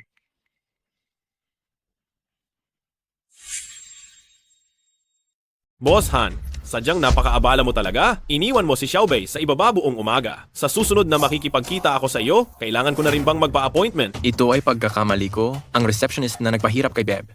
Fu, naayos na. Mula ngayon, hindi na ito mauulit. Mabuti kung ganoon, dahil kung muling aapiin ang kapatid ko, hindi magdadalawang isip ang pamilya Fu na kalabanin ka. Siyempre may kakayahan ang Fu Corporation, pero ang Han Group, hindi ito lugar para sa laro ng bata. Hindi ko alam kung ang pumasok sa Han Group ngayon ay ang anak ng pinakamayamang tao na nagpapakitang gilas. O ang bagong assistant na gusto mag-aral ng negosyo. Siyempre, nandito ako para mag-aral ng negosyo. Kuya, umuwi ka na. Kaya ko na ito. Kapag muli siyang nasaktan, maghanda ka sa akin. Xiaobei, kapag sinaktan ka, siguraduhin sabihin mo sa kuya. Dahil si Beb, Fu ay talagang gustong matuto, ipakita mo kung paano mag-aral. Inayos na ang iyong workstation. Sumunod ka sa akin. Napakabait mo talaga, Be. Gian, alam mong masama ang tiyan ni Boss Han at nagpadala ka pa ng espesyal na sabaw. Dapat lang iyon.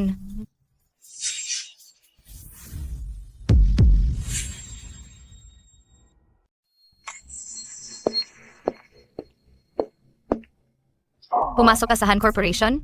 Fu Xiaobei? Baka gusto mo lang akitin si Han Choksuan para maging ginanghan, ha? Talaga namang wala kang hiya. Jian Siu, anong ginagawa mo rito? Ito ang mapapangasawa ng ating CEO Han, ang pag-iisang dibdib ng pamilya. Gian at Han Corporation ay sigurado na. Ang isang maliit na tao na tulad niya, paanong makakakuha ng balita tungkol sa matataas na pamilya? Kaya naman, itong parang ligaw na manok, wag na siyang mangarap pa na umakyat sa mataas na sanga. Hindi ko inaasahan na si Han Chuk-swan ay mukhang normal, pero ang mga empleyado at kasintahan niya ay mga baliw. Ikaw? Ako? Ginang.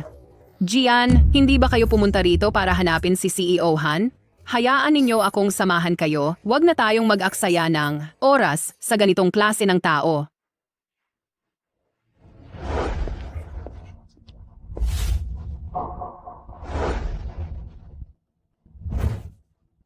Kuya Chukswan, Sinabi ko na kung may kailangan ka, tumawag ka. Huwag kang masyadong pumunta sa kumpanya. gusto ko lang namang kamustahin ka.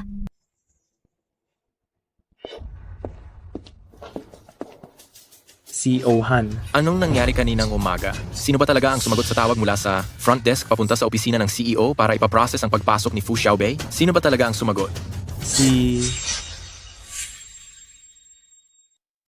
Nakita ko pong abala kayo, kaya iniwan ko muna sa front desk saglit.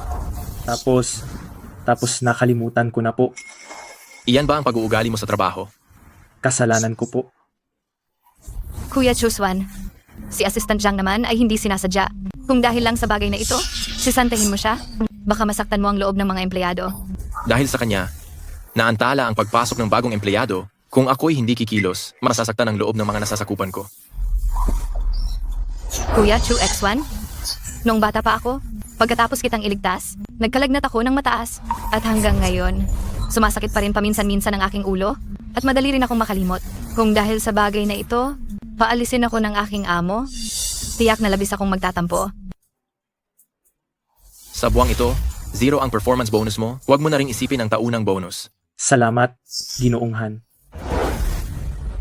Assistant Jiang, ngayong umaga. Ginang Jian, alam ko ang gusto mong sabihin. Ikaw ay naninirahan sa puso ni Ginoong Han sa loob ng mahigit 10 taon.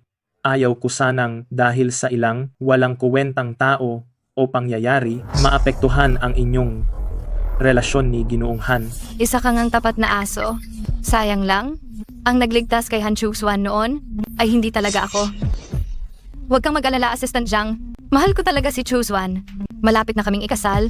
Ayaw ko rin na may lumabas na kung sinong hindi karapat-dapat upang sirain ang aming relasyon. Salamat po kay Ginang Jian. Sa pagtatanggol sa akin, sana rin po ay makasal na ang aming Ginoong Han at si Ginang Jian sa lalong madaling panahon. Salamat sa iyo, Assistant Jiang. Ngunit kailangan ko pa ring abalahin si Assistant Jiang. Nabantayan ng mabuti, mga galaw ni Fu Xiaobei. Ayaw kong sirain niya ang relasyon namin ni Kuya Chukswan. Huwag po kayong mag-alala, Ginang Jian. Fu Xiaobei, huwag mong isiping maagaw mo sa akin si Han Chuswan.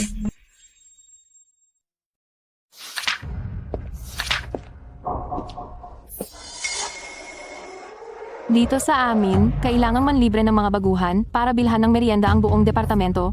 Tingnan mo ang hitsura mo, baka naman hindi mo kayang bumili ano? Ngayon ang unang araw ko sa trabaho at wala akong talaga kahit anong pera para ilibre kayong lahat. Pero, kilala ko ang may-ari ng isang coffee shop. Kung gusto ninyong uminom, maaari akong sumingil ng service fee para ipagbili kayo. Kaming lahat ng mga elite dito sa opisina ng presidente, huwag mong sabihin, yung mga walang kwentang instant coffee lang ang tinutukoy mo? Narinig nyo na ba talaga ang tungkol sa Male Waiter Cafe?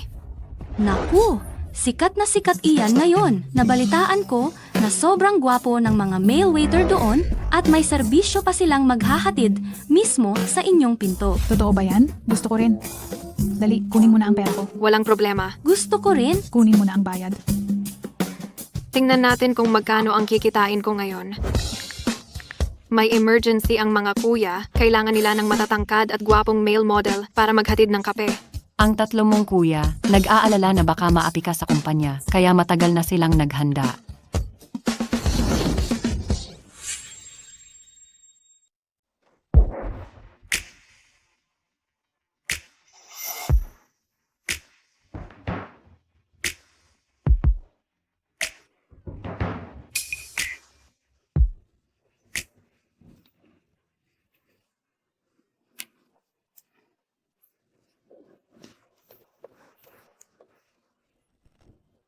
Kami ay, Hi. Kuya, hindi ba sinabi ko na ayaw kong mapansin ako ng lahat? Gusto ko lang ay tahimik. Nabalitaan ko na ang gwapong lalaki ngayon ay pwede raw nating hipuin ang abs niya. Talaga? Pwede naman. Sa isang kondisyon, alagaan ninyo ng maayos ang kapatid ko. Oo, sige, walang problema. Walang problema. Sa tingin ko, ordinaryo lang naman siya. Kahit anong sabihin, isa lang siyang taong gagawin ang lahat para sa, handang gawin ang kahit ano, para lang sa pera. At pareho sila ng antas. Ang ingay-ingay ninyo, mukha pa ba kayong nagtatrabaho? Nag-iingay kayo. Pa ba kayong nagtatrabaho? Anong nangyayari dito? Si Boss Han, kape ng boy service ang in-order ni Fu Xiaobei. Pinagsabihan ko na si Fu Xiaobei na huwag magdala ng mga walang kuwentang tao sa kumpanya habang oras ng trabaho. Ayaw niya talagang makinig. Fu Xiaobei.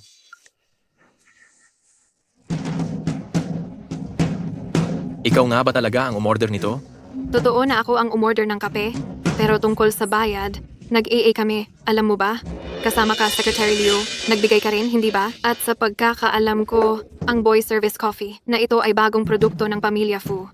Sinasabi mong walang kuwenta itong Boy Service Coffee? Gusto mo bang ipahiya ang Pamilya Fu? O gusto mong sirain ang relasyon ng Pamilya Fu at Han Corp? Hindi, wala akong ganyang intensyon. At hindi ko alam. Hindi mo alam? Kung gayon, kailangan mong mas tutukan ang direksyon ng kumpanya. Kung hindi, magiging maliit na sekretarya ka lang habang buhay. Napakaluwag ninyo ba? Ganyan ba ang paraan mo ng pakikitungo sa mga bagong empleyado? Tama ang inyong pangaral, Boss Han. Babalik na kami sa trabaho.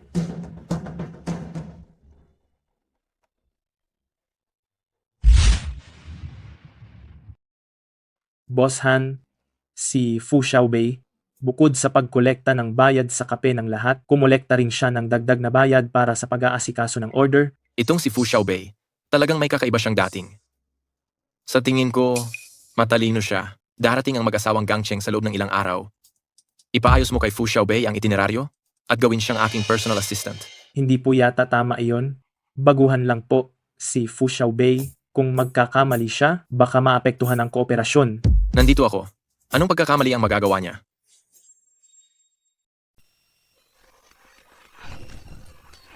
Fu Xiaobei, sa loob ng ilang araw, darating sa kumpanya ang mga kasosyo mula sa Hong Kong upang makipagnegosyo. Ang ibig sabihin ni President Han ay ikaw ang magiging special assistant niya para pangasiwaan ang biyahe. Ako talaga? Maghahanda ng damit panlangis ang kumpanya para sa iyo at may makeup artist din. Kailangan mo lang manatili sa tabi ni President Han. Sige.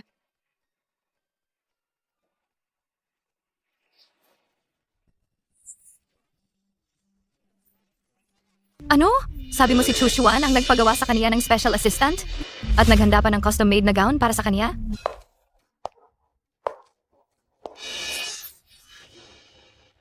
Miss Jian,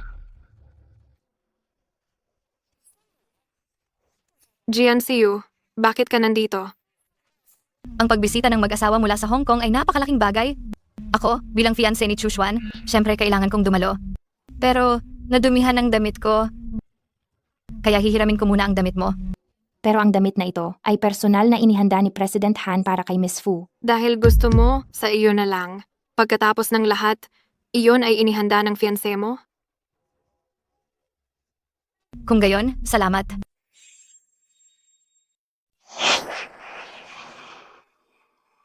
Nasaan si Fu Xiaobei? Sabi ni Fu Xiaobei, ayaw niya raw nitong damit. Kaya umuwi siya para magpalit ng sarili niyang damit. Ayaw niya nitong damit? Oo. Pero para sa akin, napakaganda ng damit na pinili ni Kuya Choksuan. At ayaw kong sayangin ang pinaghirapan mo. Kaya sinuot ko na lang. Sinabi ko na sa'yo, huwag kang pumunta sa kumpanya ng walang importanteng dahilan. Sa totoo lang, pumunta ako rito ngayon dahil may mahalaga tayong pag-uusapan. Pagkatapos na lang ako matapos.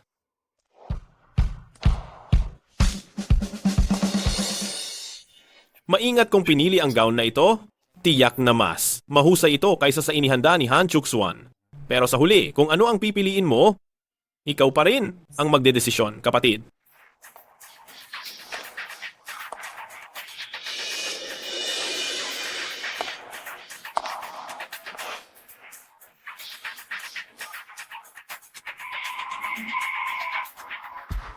Ginoong Lee, siya ang aming presidente, Ginoong Han. Kumusta po kayo? Ito po ang regalo para sa inyo. Maupo na po tayo.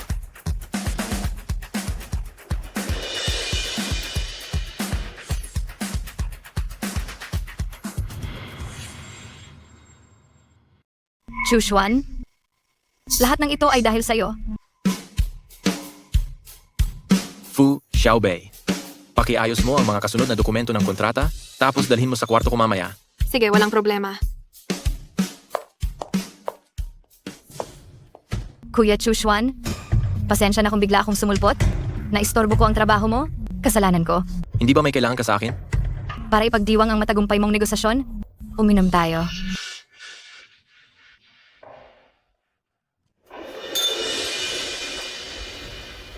Chushuan, ngayong gabi, gagawin kitang lubusang lalaki ni Jian Siyu.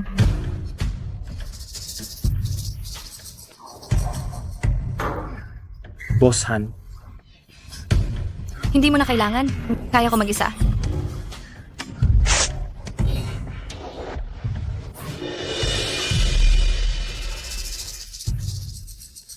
huwag kang mag-alala, ihahatid ko si Boss Han sa kanyang kwarto. Inilagay ko ang keycard sa ilalim ng alpombra sa kwarto. Miss Jian, magbihis ka muna at saka mo na alagaan ang binata.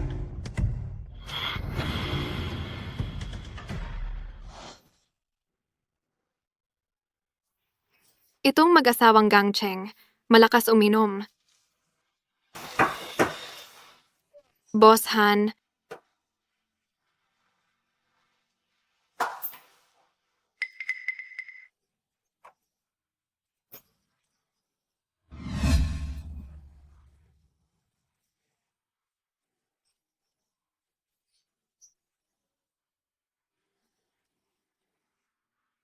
Boss Han, ang mga dokumento inilagay ko na rito. Boss Han, aalis na po ako.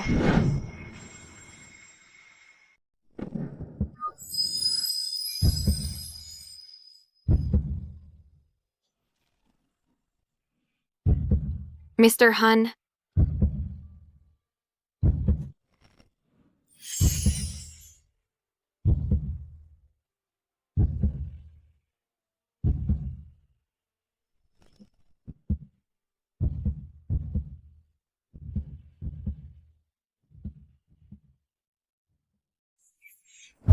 sobrang masama naman ng pag-inom mo, nakipag-ano ka pa sa kanya.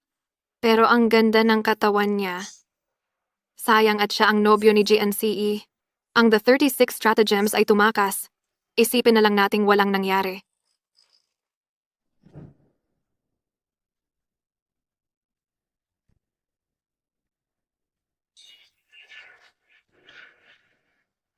Anong nangyayari rito? Bakit lumabas si Fushio? Sa kwarto ni Chakswan?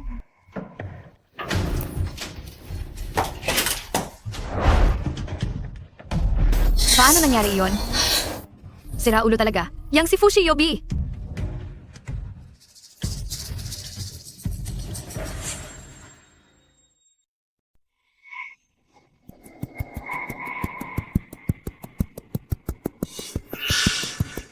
Bakit ikaw? Kagabi kami ay may ginawa. Imposible. Lasing na lasing tayo kagabi. Kaya normal lang na hindi mo matandaan. Pero naalala ko na kagabi ay maliwanag na Kuya Chushuan, kung ayaw mong panagutan ako, hindi kita pipilitin. Ngunit, ang pamilyang Jian ay lubos na pinahahalagahan ang kagandahang asal. Ngayon na nangyari ito. Wala na akong mukhang ihaharap pa sa mundong ito. aayusin ko kaagad ang engagement. Binabati kita, Binibining Jian, sa nalalapit na pagpapakasal mo sa CEO. Sila'y perpektong magkatugma. Sa araw na ikasal kami ni Chushuan, iimbitahin ko kayo para kumain ng matatamis. Ang walang kwentang lalaking, yan ay ikakasal na, pero nakikipag-ugnayan pa rin siya sa akin. Hoy, nandito rin pala si Binibining Fu. Ang wine party kagabi ay ginanap sa senior suite ng Han Corporation. Kumusta ang tulog mo? Ito ang unang beses na nakatira ka sa ganyang kagandang hotel, hindi ba? Masakit talaga ang aking likod at balikat. Hindi naman pala kaganda ang mga senior suite.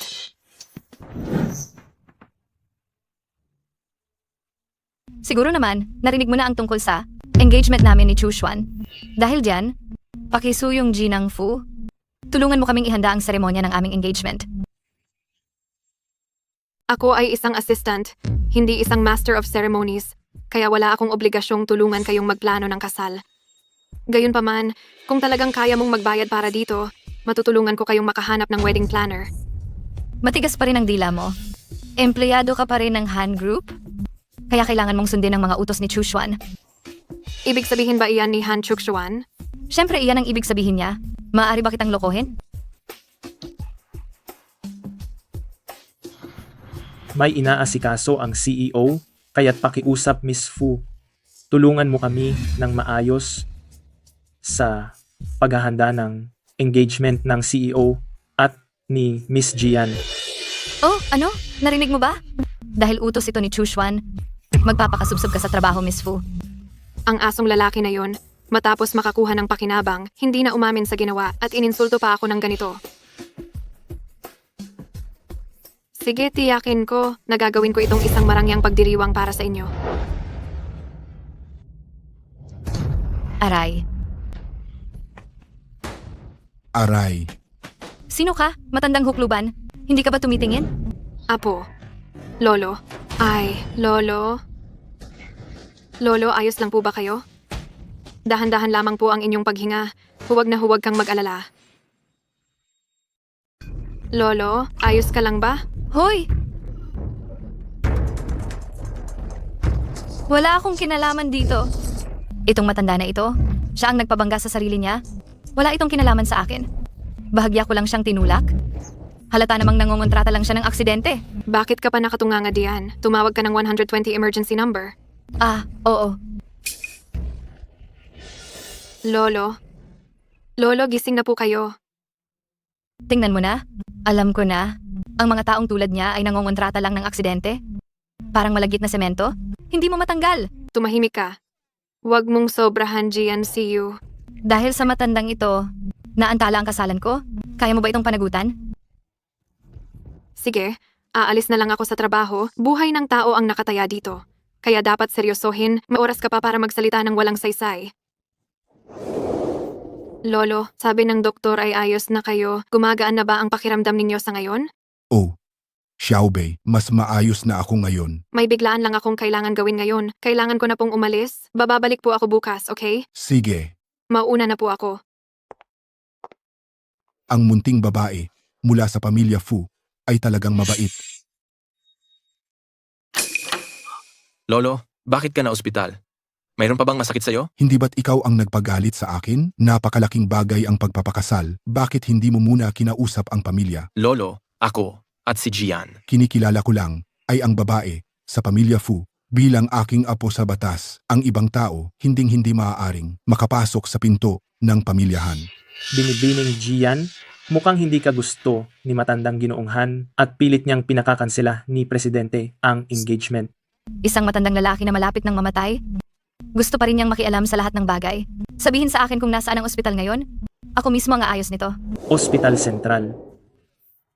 Lolo Han, katatapos ko lang ng trabaho. Ito, niluto ko mismo ang sabaw ng isda para sa iyo. Mabuting bata, kapag nakikita ko ang mukha mo, ang sakit ni Lolo, gumagaling na agad ng malaki. Bakit kayo nandito? Fu Xiaobei, dala mo ang ganyang klaseng matandang sira-sira para manatili sa VIP ward? Anong ward ang dalhin ko kay Lolo? May pakialam ka ba? Alam mo ba, ang ward na ito, si Chuksuan ang nag-ayos para sa lolo niya. Dala mo ang ganyang klaseng matandang pulubi dito. Mukhang ayaw mo nang magtrabaho sa Han Corporation. Tatawagan ko si Chuksuan ngayon para paalisin ka. Nandito ako. Tingnan natin kung sino ang maglalakas loob na paalisin si Xiaobei. Sino ka para magdesisyon? Sino ka? Sino ako? Ako ang walang kuwentang lolo na sinasabi mo. Lolo po pala kayo ni Chuksuan. Pasensya na po. Ngayon po ay di ko kayo nakilala kaya nagkamali ako. Hindi ko po kayo nakilala. Sana po ay hindi na lang po ninyo ito intindihin. Ang dahilan ng aking pagdating ay para humingi po talaga ng tawad sa inyo. Umalis ka.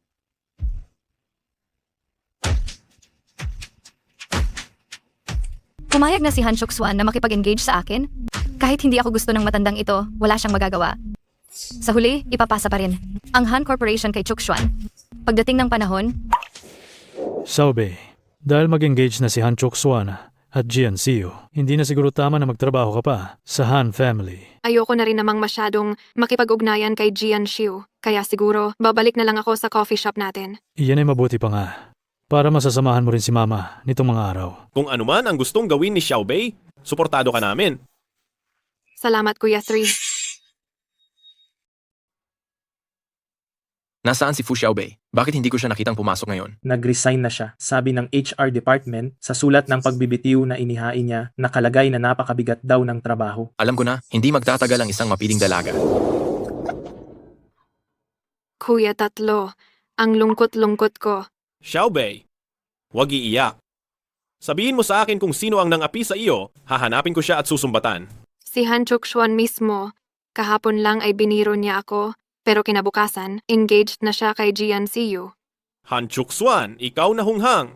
Hindi ko na sana, ipinadala ka sa tabi niya. Pupuntahan ko siya para maklaro ang lahat. Kuya Tatlo, huwag na. Magpapakasal na siya kay Jian Siyu. Hayaan na, ayoko, nang makialam sa buhay niya. Pero Xiaobei, Hayaan na. sige. Susundin ko na nga lahat ng gusto mo. Xiaobei, kumusta ka? Chushuan, bakit mo ito ginagawa sa akin? Fu Xiaobei, iyon ba ang dahilan kung bakit ka nag-resign?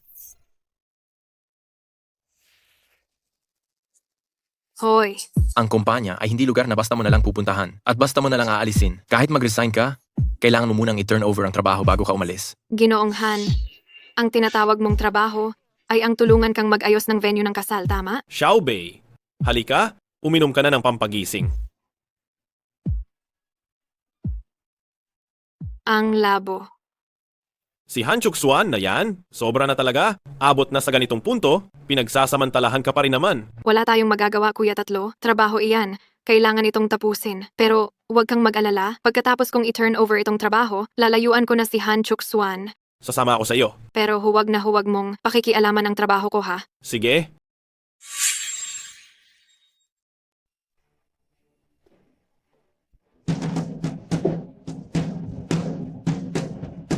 Opisina ito, hindi ito lugar para sa inyong pamilya. Tigilan mo na yan. Naparito ako ngayon bilang isang kasosyo. Ginoong Han, aalis ako kapag natapos ko na ang aking pagpapasa ng trabaho ngayon. Si Fu Xiaobei ay nagmamadaling mag-resign. Nakahanap na siguro siya ng bago niyang pagkakakitaan, ano? Hindi ka ba talaga makatiis ng walang lalaki? Kuya.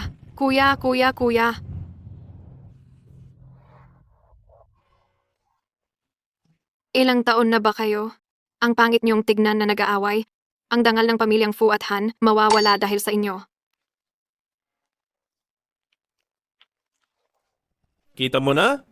Ako ang pinakamahalagang tao kay Xiaobei. Hindi ko lang alam kung makikilala pa niya kayo bilang kapatid kapag may bago na siyang lalaki. Aminin mo, nagseselos ka lang. Kuya, manahimik ka na.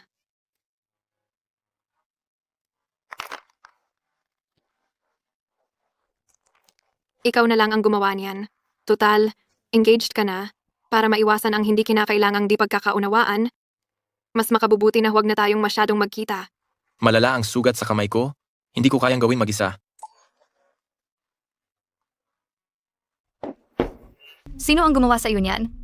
Siguradong masakit yan dahil malala ang sugat, hindi ba? Ako na ang maglalagay ng gamot. Bahaw na sugat lang ito, hindi na talaga kailangan ng gamot. Paano mo nasabing hindi? Ako ang iyong kasintahan ngayon, at ang paglalagay ko ng gamot sa iyo dito ay nararapat lamang. Tara na, umalis na tayo. Matagal ko nang sinasabing hindi siya maganda. Xiaobei. Mag-usap tayo ng maayos. Kuya, bumalik ka muna sa kotse. Sandali lang ako at kakausapin ko siya.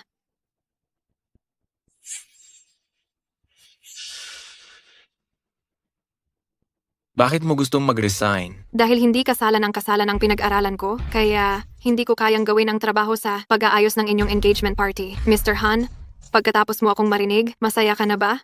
Kung gayon, ililipat kita ng posisyon. Hindi na kailangan.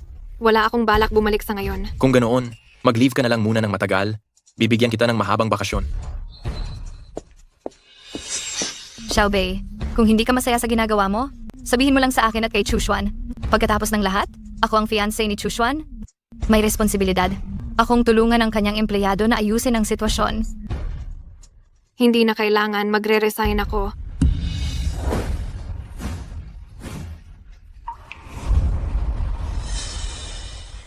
Kuya Chuchuan, tandaan, engaged na tayo. Hindi ba dapat ayusin na natin ang pagkikita ng dalawang pamilya? Masyadong abala ang kumpanya kamakailan. Pag may oras na lang tayo, saka na natin pag-usapan.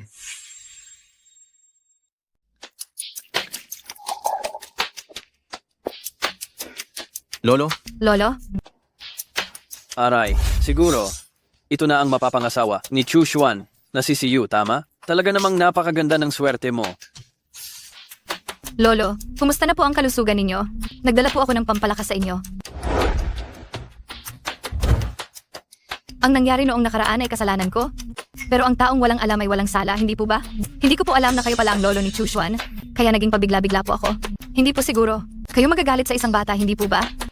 Sa harap ng napakaraming tao, kung maglakas loob siyang pahirapan ako, iyon ay pagiging bastos ng matanda. Binibining Gian, kahit hindi ako ang nakita mo noon, hindi mo pa rin dapat sinaktan ang isang matanda, hindi ba? ano ang ibig mong sabihin, Lolo? Tanungin mong mabuti ang mapapangasawa mo.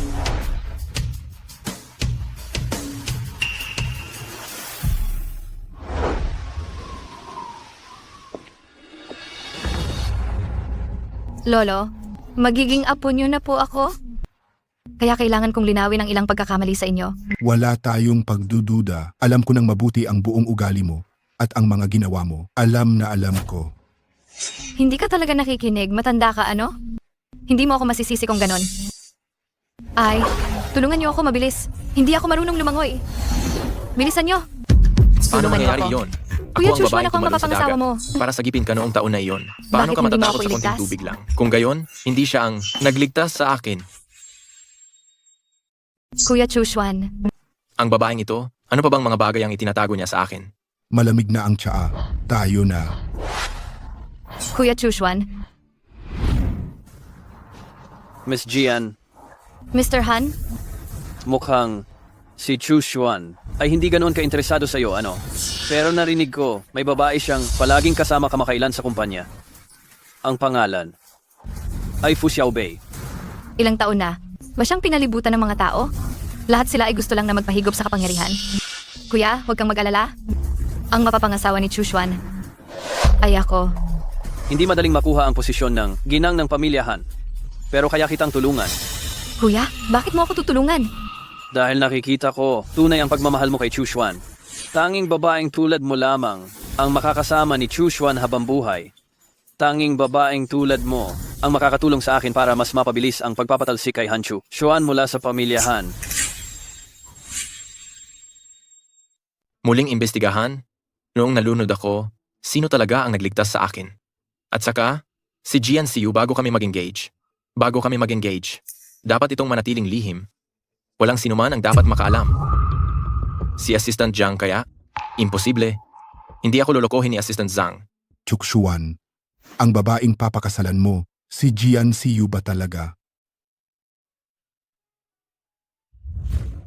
Sa totoo lang, noong nakaraang beses na ako ay naospital, si Fu Xiaobei ang nagligtas sa akin. Matuloy man o hindi ang kasalan, dapat kang pumunta sa Fu House para humingi ng tawad. Ang ikalawang binatang Jihan na pumunta sa Fu House. Ano ang sadya mo? Tito, ako ay dumating para magpasalamat. Salamat sa pagligtas ni Xiaobei sa aking lolo. Hindi na kinakailangan ng pasasalamat. Si Xiaobei ay isang mabait na bata. Kahit hindi pa lolo mo, kung iba ang tao, tutulungan pa rin niya. Kung wala nang iba pa, maaari ka na umalis. Tito, nabalitaan ko ang mga usapan na may kasunduan sa kasal. Nagkaroon kami ng kasunduan sa kasal. Han, nakatakda ka na mag-engage. May saysay pa ba ang pagtatanong niyan ngayon? May kasunduan man o wala dati? Sa hinaharap, wala na. Tito, ang engagement namin ni Jian Siu, ikakansela. Bago iyon, may ilang bagay pa akong kailangang kumpirmahin. Ngunit ipinapangako ko sa inyo, bibigyan ko ng hustisya si Xiaobei. Gusto ko ring si Xiaobei ay bumalik sa pagtatrabaho sa Han Group.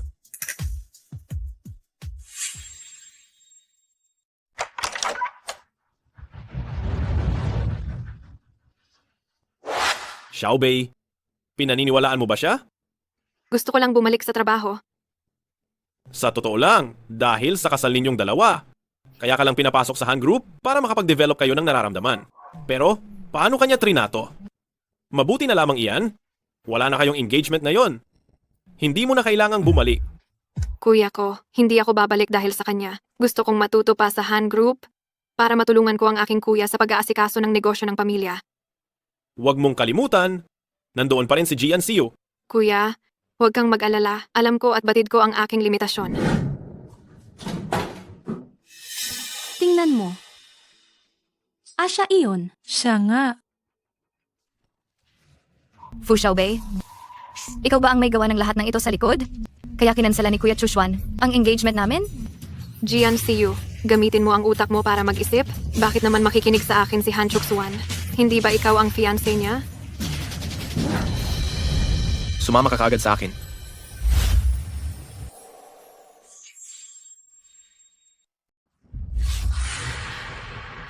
Chushwan, bakit mo kinansala ang engagement ceremony natin? Hindi mo ba sinabi na pananagutan mo ako? Bukod pa rito, iniligtas pa kita noong bata ako. Iligtas ako? Hindi ka marunong lumangoy.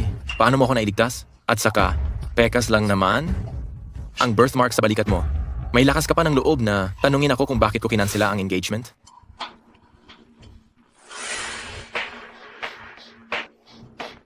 Chushwan, lahat ito ay dahil mahal na mahal kita. Ngunit napakataas ng tingin mo sa sarili. Kaya ito lang ang paraan para makita mo ako. Ibig bang sabihin sa'yo, sa panahong ito, wala ka man lang kahit kaunting pagtingin sa akin? Gian Siu. Galit na galit ako sa sinumang gumagawa ng pagsisinungaling sa akin. Bibigyan kita ng pera bilang kabayaran para sa gabing iyon sa hotel. Ngayon, umalis ka na. Chushwan!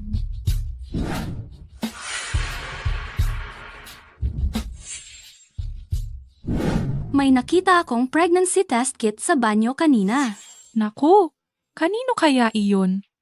Kay Fu Xiaobei. Pagpasok ko sa banyo, nakita ko siyang lumabas doon.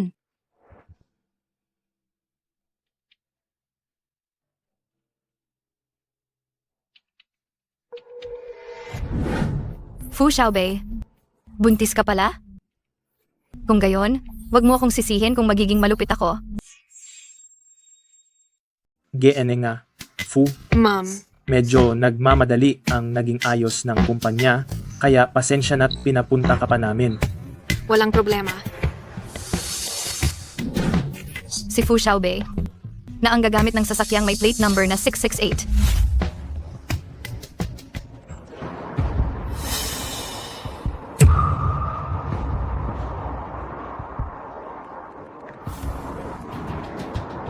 Xiaobei, saan ka na ngayon? Papunta ako sa kliyente. Bakit po, CEO Han? Wala naman.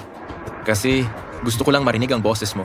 Huwag na po tayong mag-aksaya ng oras sa kung ano-anong bagay, CEO Han. Ano ba talaga ang nangyayari? Kasi gusto ko lang tanungin, anong kakainin mo sa tanghalian? May gusto ka bang kainin?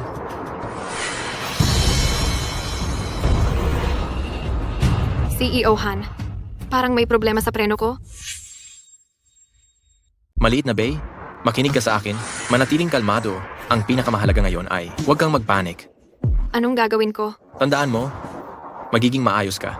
CEO Han, may isa pa akong bagay na kailangan kong sabihin sa iyo. Nang araw na sinalubong natin ang mag-asawa mula sa Xianggang, sa totoo lang, noong gabi ng iyon, tayo... Ikaw pala iyon. Chokshuan, anong ginagawa mo? Umalis ka. Maliit na Bay, dahil sinipingan mo ako, kailangan mo akong panagutan. Kailangan nating magkasama habang buhay. Chuksuan, bakit ka ba napakabobo? Chuksuan, gumising ka, huwag na huwag mo akong takutin. May tao ba dyan? Chuksuan, huwag kang matutulog. Huwag na huwag mo akong takutin. Bumangon ka.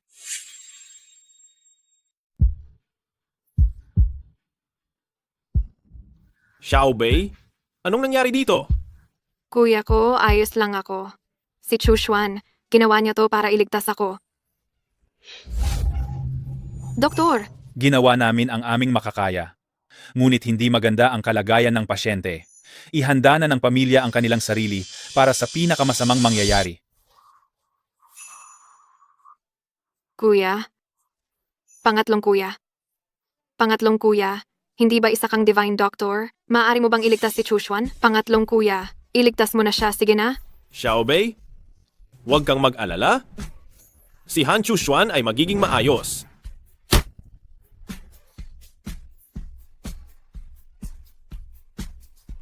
Pangatlong kuya, kumusta na si Chuxuan? Wala na sa kritikal na kalagayan si Han Chuxuan. Napakahusay. Pangatlong kuya, salamat sa'yo. Kuya tatlo, 3 araw nang hindi nagigising si Chuxuan, ano, na ang gagawin natin? Huwag kang mag-alala, Xiaobei. Kakagaling lang niya sa malaking operasyon. Kailangan niya ng maraming oras para magpagaling. Ikaw pa nga ang mas kailangang magpahinga. Baka sa paggising ni Han Chuxuan, ikaw naman ang bumagsak ang katawan. Ciao, Bei. Chuxuan, gising ka na. Noong bata ka, sa may ilog sa North City, hindi ba may iniligtas kang batang lalaki? Oo, Ikaw pala yon. Chuxuan, bakit mo tinatanong yan?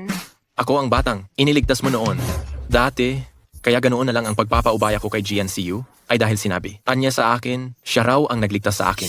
Bukod pa rito, noong gabing yon, pagkagising ko, siya ang katabi ko. Kaya naman, patuloy niya akong pinipilit na makipag-engage sa kanya. Hindi ko inaasahan na si Jianxiu ay gumawa pala ng napakaraming kahiyahiyang bagay. Malamang na ang ginawa niya ay hindi lang iyon. Chuxuan, parang may alam ka base sa sinasabi mo. Yung preno sa kotse mo, Ginawa rin ni Jianxiu? hindi niya kayang gawin ang lahat ng ito ng mag-isa. Siguradong may kasabwat siya.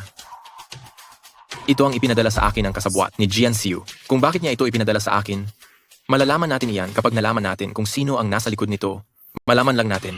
Sige, Bakit ka? Umalis sa kumpanya noon sakay ng kotse mo? sabi ni Assistant Zhang, mayroong kailangang asikasuhin na urgent sa kumpanya. Assistant Zhang? Oo, Hindi ko talaga inasahang siya pala.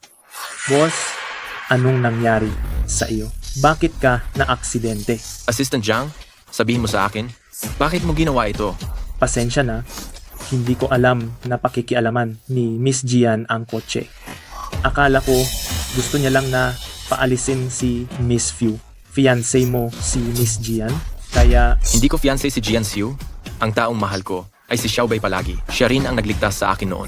Tungkol naman kay GNCU, niloloko niya ako palagi. Mr. Han, Miss Fu, pasensya na. Assistant Zhang, alam kong katulad ko, para kay Chuxuan din ang intensyon mo. Dapat tayong magtulungan para mahuli ang salarin na gustong manakit sa kanya. Kung may magagawa ako, utos lang po, Miss Fu. May plano ako. Kailangan ko ang tulong ninyo. Nagkaaberya si Fu Xiaobei, aksidente. Nasa emergency room siya ngayon. Ikaw ba ang may gawa nito? Ay, hindi maganda yan. Pero ang nangyari sa kanya, ibig sabihin lang malas siya. Alam mo ba na ang CEO kasama rin siya sa aksidenteng iyon? Mas malala pa ang sugat niya kaysa kay Fu Xiaobei. Gusto mo bang patayin din ang CEO? Ano? Paano nangyari iyon? May nagpadala ng text message na sadyang inakit ang CEO para pumunta doon. Hindi mo ba naiintindihan iyon?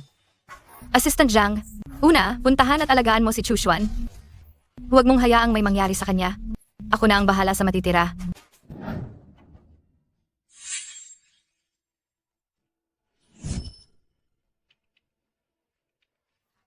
Hanyang, ikaw ba ang nagpadala ng mensahe kay Chuxuan? Hindi mo ba alam? Kung hindi dahil sa iyo, patay na sana si Fu Xiaobei ngayon. Hindi mo siguro iniisip na ginawa ko ito para lang ikaw ay makaupo sa posisyon ng binibini ng pamilya Han, di ba? Hanyang, gusto mong makuha ang posisyon ng pinuno ng Han Corporation at gusto mo akong gamitin para tanggalin si Chuxuan? Ang posisyong iyon, sa akin talaga dapat iyon. Tungkol naman sa paggamit, ikaw lang ang tanga. Pupuntahan ko ngayon si Chuxuan para sabihin sa kanya. Sige, gawin mo. Kapag nalaman niya na tayong dalawa ang magkasabwat, sa tingin mo may pagkakataon ka pa bang makapagpakasal sa pamilyahan? Ang payo ko, mas mabuting makipagtulungan ka. Tulungan mo akong tuluyang mapatalsik si Han Chuxuan at bibigyan pa kita ng 200 milyong piso. Ano sa tingin mo? Chuxuan, uminom ka ng sabaw? Ako mismo ang nagluto niyan. Siu, salamat sa'yo. Niloko ako ni Fu Xiaobei noon, hindi ko nakita na ang sayo, ang tunay na damdamin. Kapag nakalabas na ako ng ospital, mag-engage ulit tayo. Pagkalabas ko ng ospital, magpapakasal ulit tayo. Anong sabi mo? Pero hindi ba alam mo na hindi ako ang nagligtas sa iyo? At muntik ka, pang mawala ng buhay. Para lang iligtas si Fu Xiaobei. Kung ganoon, si Fu Xiaobei? Dahil lang may ugnayan ang pamilya Fu at pamilya Han, gusto ko lang bigyan ng paliwanag ang pamilya Fu. Hi, Choksuan? Huwag mo nang inumin itong sopas. Lumamig na. Magluluto ako ulit bukas. Sige, susundin ko ang gusto mo. Xiaobei, ang susunod na eksena ay magiging napakaganda. Ngunit, araw-araw, napapagod ako sa pagpapanggap na masaya habang kaharap si Jian Siu. Nakakapagod talaga. Kailangan ko ng kaunting pag-aliw. Paano kita aaliwin? Chokshuan, kaawa-awa ka. Umaasa lang ako na matatapos na itong kalokohan para magkasama na tayo ng walang anumang pagtatago. Huwag kang mag-alala. Para sa ating kinabukasan, lahat ng ito ay sulit.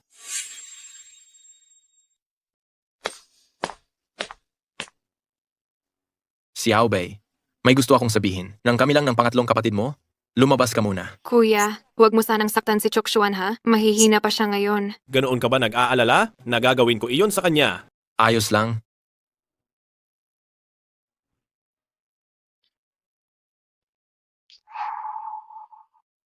Alam kong gusto mo si Xiaobei, pero imposibleng makipagkumpitensya ako. Sa iyo ng patas. Han Choksuan, huwag mong kalimutan, ako ang nagligtas ng buhay mo. Magkaiba iyon. Para sa akin, mas mahalaga si Xiaobei kaysa sa buhay ko. Sige, ano ang kailangan mo? Bago ako mag-propose kay Xiaobei, kailangan ko kayong tulungan akong umarte. Kailangan kong tapusin ang seremonya ng pakikipagkasundo kay Jian Siu. Boss, narinig ko na nakalabas na sa ospital si Han Choksuan. Magpapakasal na raw siya kay Jian Siu. Anong sabi mo? Ang tanga niyang babae, hindi niya sinunod ang plano. Hindi maaari. Hindi ko pwedeng hayaang maging walang kabuluhan ang lahat ng pinaghirapan ko. Kung ganoon, anong gagawin natin ngayon? Anong gagawin? Mukhang kailangan na natin siyang tuluyan, kung magtatagumpay tayo o hindi. Ngayon na natin malalaman. Assistant Zhang, maraming salamat talaga sa pagtulong mo sa akin ng ilang beses. Kapag nakasal na ako sa pamilyahan, sisiguraduhin kong hindi kita pababayaan. Tungkulin ko po iyon.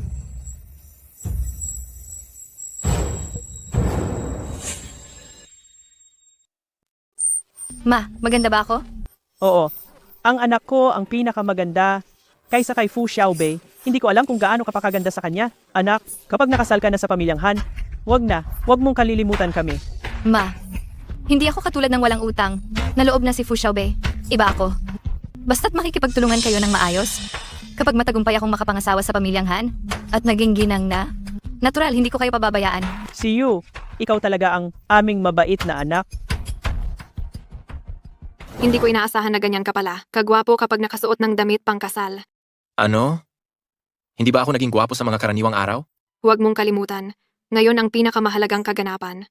Pagkatapos ng pagtatanghal na ito, marami akong gustong sabihin sa iyo. Mr. Han, oras na po. Kailangan na po ninyong sunduin si Jian Siu para umakyat sa entablado. Sige.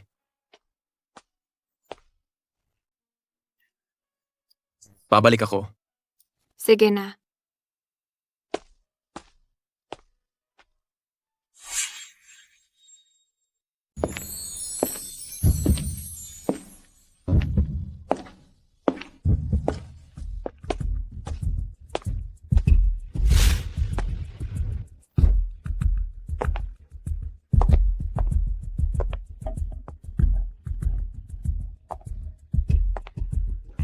Hindi maganda, Senyorita Fu. Nawawala po sina Young Master at Senyorita Jian. Ano?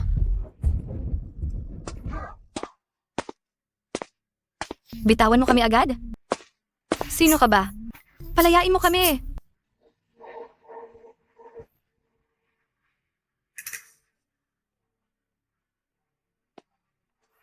Kuya, Han Chuxuan, talagang ang galing mo. Kung magkunwari, no, nagsasaya ka pa kahit hindi mo na kayang iligtas ang sarili mo. Nakikiusap ako sa'yo. Pakawalan mo na ako. Gagawin ko lahat ng gusto mo. Isang babaeng tulad, among walang isang salita, mabuti pang manahimik ka. Kung hindi, uunahin kitang patayin.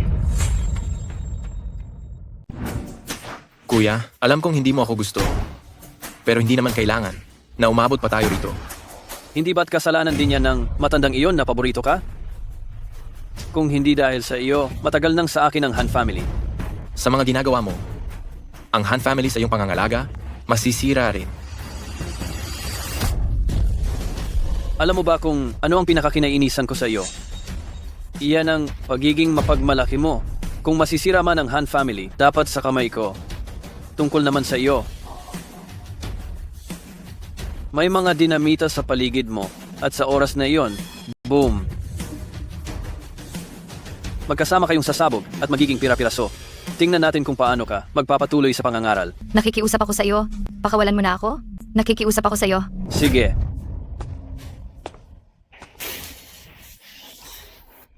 Lumapit ka sa akin. Gusto mong pakawalan kita, pwede. Patayin mo siya. Patayin mo siya at pakakawalan na kita.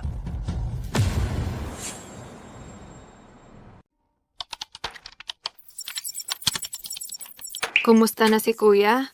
Ayos lang ba si Chushwan ngayon? Huwag kang mag-alala, bunso. Ginagawa ko ang lahat.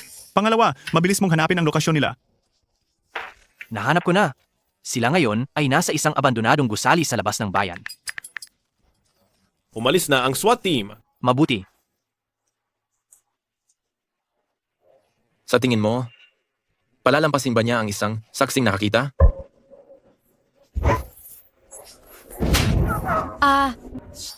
Lintik na taong iyan, mapanlin lang. Dahil gusto mong mamatay kasama niya, sige.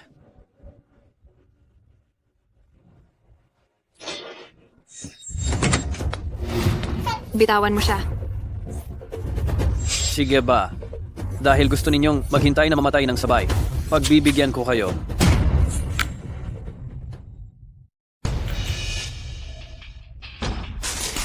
Anong nangyayari? Huwag ka nang magsayang ng oras. Matagal ko nang pinatanggal ang mga bombang yan. Naglakas loob kang saktan ako. Kung hindi ako makakalabas ng buhay ngayon, papasamahin kitang mamatay. Huwag kang gumalaw, huwag kang gumalaw. Wala akong kinalaman dito. Siya ang may gawa ng lahat. Huwag niyong kalimutan.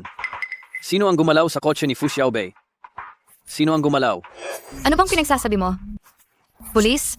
Huwag kayong maniwala sa pinagsasabi niya.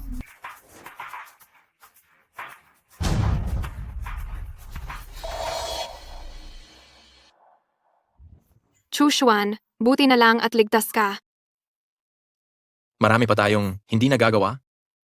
Paano ko hahayaang ang mangyari sa akin? Ano pa bang meron? Hindi ba tapos na ang lahat? Hindi ko pa masasabi sa iyo ngayon. Pagkatapos maresolba ang lahat ng ito, pupuntahan kita sa inyo.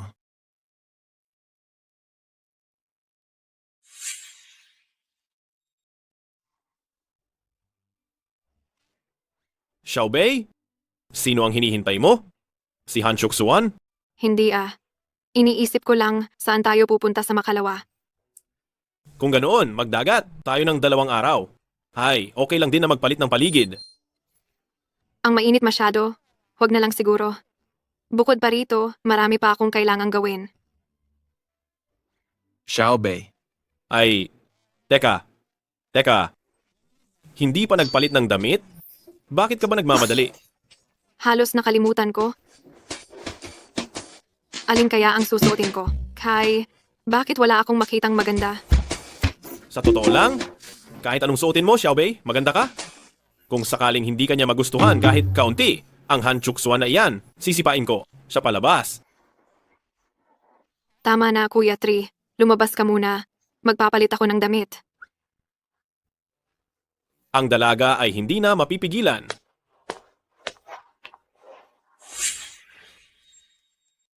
Chushwan. Talaga bang desidido ko na ngayon? Baka mamaya bigla na lang may sumulpot na iba mo pang nobya. Tito, seryoso ako kay Xiaobei. Nagkamali ako dati, pero tito, bigyan niyo pa ako ng pagkakataong patunayan ang sarili ko. Ang kini ng aming munting kayamanan, hindi ito kasing dali ng pagdaldal lang. Kailangan mo pang makapasa sa pagsubok namin. Ako ang gumawa ng lason na ito at tanging si Xiaobei lang ang may lunas.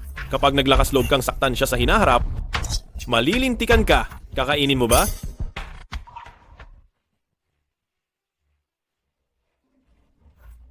Anong ginagawa mo? Ay, Chushuan. Anong kinain mo? Dalian mo, iluwa mo. Chushuan, anong pinakain ninyo sa kanya? Halika. Kumuha ka rin ng isa.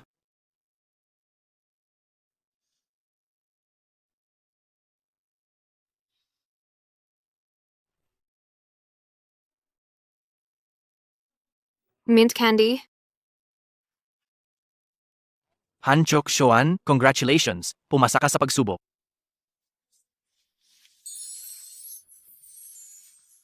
Ang gusto kong sabihin ay, Xiaobei, mahal kita.